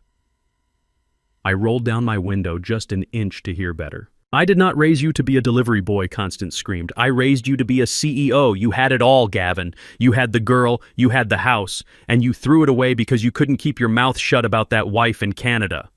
"Shut up," Gavin roared. "Just shut up. You were the one who wanted the penthouse. You were the one who told me to drug him. If you hadn't been so greedy, we could have just waited. But no, you had to have it now." The door slammed shut, muffling their argument but not silencing it. I could still hear the thuds of things being thrown, the accusations, the bitterness. They were stuck in a loop of misery, blaming each other for a fire they both started. I rolled up the window. I had seen enough. The wolf had been reduced to a stray dog, and the queen had become a pauper. I put the car in gear and drove away, leaving them to the hell they had built for themselves. I drove back toward Brooklyn, crossing the bridge as the rain cleared up. The contrast when I arrived at our neighborhood was striking. The brownstones looked warm and inviting. The trees were beginning to turn gold for autumn, and on the corner of the main avenue there was a new sign hanging above a freshly painted storefront, King Community Pharmacy. I parked the car and walked inside. The bell above the door chimed a bright, welcoming sound. The air inside didn't smell like damp basements or desperation. It smelled of antiseptic clean linen and peppermint. The floors sparkled. The shelves were stocked with precision. And behind the high counter stood the owner. Maya was wearing a crisp white lab coat. Her hair was natural, a halo of curls that framed her face beautifully. She wasn't wearing heavy makeup to hide her features anymore. She looked like herself. She looked powerful. She was on the phone talking to a supplier. I leaned against a shelf and listened. "No, Gary," she said, her voice firm and uncompromising. I saw the invoice. "You charged me for expedited shipping, but the delivery arrived 2 days late. I am deducting the shipping cost from the check." There was a pause as the man on the other end tried to argue. Maya didn't flinch. She didn't apologize. She didn't try to be nice to keep the peace. "Gary, listen to me," she said, cutting him off. "We are running a business here, not a charity. If you can't guarantee the delivery times, don't charge the premium rates. If you have a problem with that, I have a list of 3 other distributors who would love to have my account. Do we understand each other?" She waited. Then she smiled. A sharp professional smile. "Good. Send the corrected invoice. Have a nice day." She hung up the phone and looked up, seeing me. Her face softened, but the strength remained in her eyes. "Hi, Daddy," she said, coming around the counter to give me a hug. She smelled like soap and success. "I watched you handle that guy," I said. "You were tough." "I learned from the best," she said, winking at me. "And I learned the hard way. I am done letting people overcharge me for things I didn't ask for." I looked around the store. It was beautiful. We had used the money from my dividends to set it up, but Maya had insisted on doing the work herself. She negotiated the lease. She hired the staff. She designed the layout. This wasn't a gift I gave her. It was an empire she was building. "How are the numbers?" I asked, walking with her toward her small office in the back. "Better than projected," she said, handing me a tablet. "We are already breaking even on the front-end merchandise, and the prescription volume is up 20% since last month. People like coming here. They like that we listen." I looked at the graph on the screen. It was a steep, upward curve. "You know," I said, handing the tablet back, "Gavin called me yesterday." Maya froze for a second. It was the first time we had mentioned his name in weeks. She didn't look scared. She didn't look sad. She just looked annoyed. "What did he want?" she asked, rearranging a display of vitamins. "He wanted to borrow $500, I said. "He said his bike broke down and he couldn't work. He said he was hungry." Maya stopped moving. She stood there holding a bottle of calcium supplements. She thought about it for a long moment. "What did you tell him?" she asked. "I told him I didn't have any cash," I said. "But I told him there is a food pantry on 4th Street that serves a hot meal at 6 o'clock. Maya nodded slowly. "Good," she said. "Did I receive a thank you note?" she asked, looking at me. "No," I said. He hung up. Maya put the bottle back on the shelf. She turned to me and her expression was serious. "I used to think that helping people meant giving them whatever they asked for," she said. "I thought saying no was mean, but I realize now that giving Gavin money would just be feeding the parasite. He needs to learn how to survive on his own, just like I did." She walked over to her desk and picked up a framed photo. It wasn't a picture of her and Gavin. It was a picture of us taken on the day of the failed wedding. We were eating cake in the empty ballroom, laughing. "I am glad he is gone, Daddy," she said, tracing the frame. "I am glad he showed me who he was, because if he hadn't, I might have spent the rest of my life trying to be small enough to fit in his pocket." She looked up at me and her eyes were shining. "I am not small anymore," she said. "No, baby girl," I said, feeling a lump in my throat. "You are giants." The bell on the door chimed again. A customer walked in, an elderly woman leaning on a cane. "Hello, Mrs. Higgins." Maya called out, her voice warm and professional. "Your prescription is ready." And I checked with the doctor about that interaction we were worried about. "You are good to go." I watched her work. I watched her treat Mrs. Higgins with respect, with patience, with kindness. But it was a kindness with boundaries. It was the kindness of a woman who knows her own worth. I walked to the front of the store and looked out the window. The sun was setting, casting a golden light over Brooklyn. Somewhere in Queens, Gavin and Constance were probably fighting over a can of soup. But here in this pharmacy, the lights were bright, the air was clean, and the future was wide open. I thought about the journey we had taken. From the fitting room to the courtroom to this showroom. It had been painful. It had been expensive. But looking at my daughter standing tall in her white coat, I knew it was the best investment I had ever made. I turned the sign on the door from open to closed. "Ready to go home?" I asked. Maya finished with the customer and took off her lab coat. "Yeah," she said, grabbing her purse. "I am starving. Let's get pizza." "Not delivery," I said, smiling. Maya laughed. "No," she said, "definitely not delivery." Let's go pick it up ourselves. We walked out into the cool evening air, leaving the pharmacy secure behind us. We walked down the street side by side, two kings in their kingdom. And for the first time in a long time, I didn't look back over my shoulder. There was nothing behind us worth looking at. Everything we needed was right here, walking forward. It has been exactly 365 days since I stood in that church and watched the illusion of my daughter's happiness shatter into 1,000 pieces. A year is a long time in the life of an old man, but it is an even longer time in the life of a young woman who is rebuilding herself from the ground up. We were walking through Prospect Park. The leaves were turning that deep burning orange that always signals the true arrival of autumn in New York. The air was crisp, the kind of weather that makes you want to button your coat a little tighter and walk a little faster. But we were taking our time. Maya was walking beside me, holding a cup of hot cider. She wasn't the same woman who had walked down the aisle trembling in fear. She walked with a different cadence now. Her stride was longer, her head was higher. She was wearing a trench coat that she had bought with her own money and boots that were made for walking, not for posing. "You know, Daddy," she said, taking a sip of her cider, "I ran into Sterling yesterday, the banker who was at the rehearsal dinner." I looked at her sideways. The old protective instinct flared up for a second, but I tamped it down. "Oh," I asked, "and what did Mr. Sterling have to say?" "He asked if we were accepting new investors for the pharmacy," she said, a small, mischievous smile playing on her lips. "He said he heard our second quarter numbers were impressive. He called me a rising star." I laughed. It was a deep belly laugh that startled a flock of pigeons nearby. "And what did you tell him?" I asked. "I told him that we are a family business," she said, "and that our cap table is full. Then I told him to have a nice day." I looked at her with a swelling sense of pride that felt like it might burst my chest open. She had turned down the same people who had snubbed her a year ago. But she didn't do it with anger. She didn't do it with bitterness. She did it with the cool indifference of someone who doesn't need their validation anymore. We walked a little further, finding a bench near the lake. We sat down watching the ducks navigate the cold water. "I spent 40 years building bridges, Maya," I said quietly, looking out at the water. "I spent 40 years worrying about load-bearing walls and tensile strength. I thought that if I built a big enough fortune, if I bought a big enough house, I could protect you from everything." I turned to look at her. But I was wrong. The house didn't protect you. The money didn't protect you. Those things actually attracted the wolves. Maya took my hand. Her grip was strong. "You protected me, Daddy," she said. "You stepped in when I couldn't see the danger." I shook my head. "I stopped the wedding, yes, but the real protection came later. It came in the last year.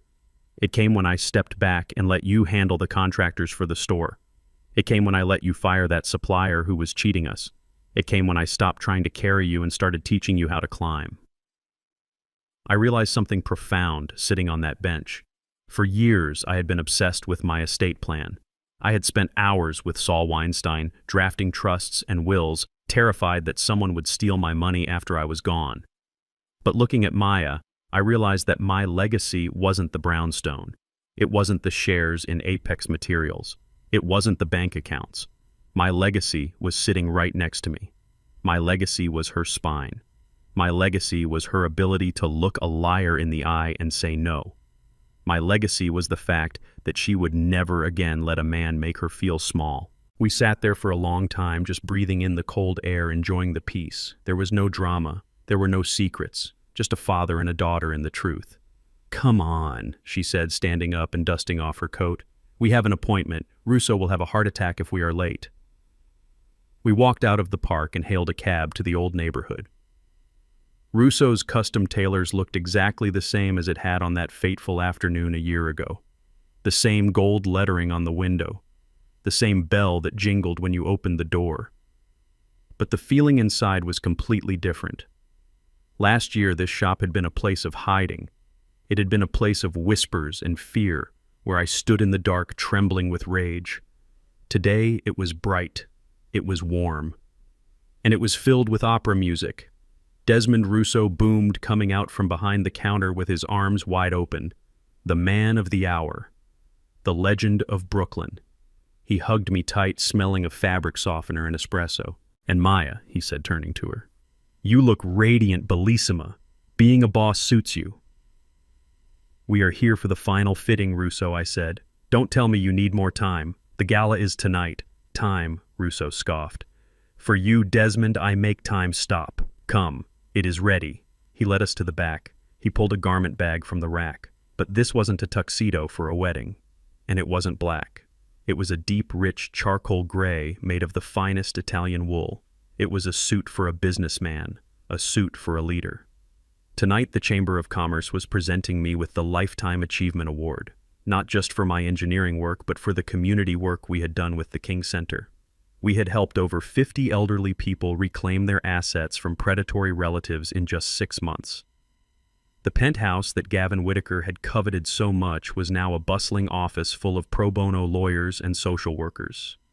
Go put it on, Russo said, and don't hide in the fitting room this time, eh? I chuckled. No more hiding, Russo. Never again. I walked into the stall, the same stall where I had heard Gavin plot my demise. I looked at the velvet curtain. It didn't scare me anymore. It was just a curtain. I changed into the suit. It fit like a second skin. Russo was a master. When I stepped out, Maya was waiting by the three-way mirror. She gasped. You look handsome, Daddy, she said. You look like a movie star. I stood in front of the mirror. I saw an old man. Yes. My hair was completely white now. The lines on my face were deeper. But I didn't see a victim. I saw a survivor. I saw a man who had faced the worst betrayal imaginable and had come out the other side stronger. Russo handed me a bow tie, a silver one. Allow me, Maya said, taking it from him. She stepped close to me. I could smell her perfume. She reached up and began to tie the knot. Her fingers were deft and sure. She didn't fumble. She didn't hesitate. While she worked, she looked me in the eye. I am proud of you, she whispered, not because of the award, but because you fought for us. I looked at her, this woman I had raised, this woman who had saved herself. I am proud of you too, Maya, I said. You are the best bridge I ever built. She finished the knot and patted it into place. She stepped back and looked at me critically, then smiled. Perfect, she said. I looked at my reflection one last time. The camera in the button was gone. I didn't need to record anything anymore. My life was an open book. I turned to my two best friends, my daughter and my tailor. Ready to go, I asked. Ready, Maya said, taking my arm. We walked out of the shop into the twilight. The city lights were coming on, twinkling like diamonds. But they were real diamonds this time. I thought about Gavin and Constance one last time. I wondered if they were thinking of me. But then I pushed the thought away. They belonged to the past. They were ghosts, haunting a house I didn't live in anymore. I stepped onto the sidewalk, taking a deep breath of the city air. It tasted like freedom. This ordeal taught me that the most dangerous wolves don't howl at the moon. They smile at your dinner table. I spent my life building wealth to leave a legacy for my daughter. But I realized the greatest inheritance I could give her was not the deed to a house, but the wisdom to recognize her own worth. True love never requires you to shrink yourself, nor does it demand you to silence your elders. Dignity is not negotiable, and sometimes you have to burn down the fantasy to build a reality that can actually stand the test of time. If you enjoyed this story and believe that family is about loyalty and not just blood, please hit that like button and subscribe to the channel. And tell me in the comments, have you ever had to stand up to someone you love to protect yourself? I read every single comment. Thank you for listening, and until next time, keep your eyes open and your heart strong.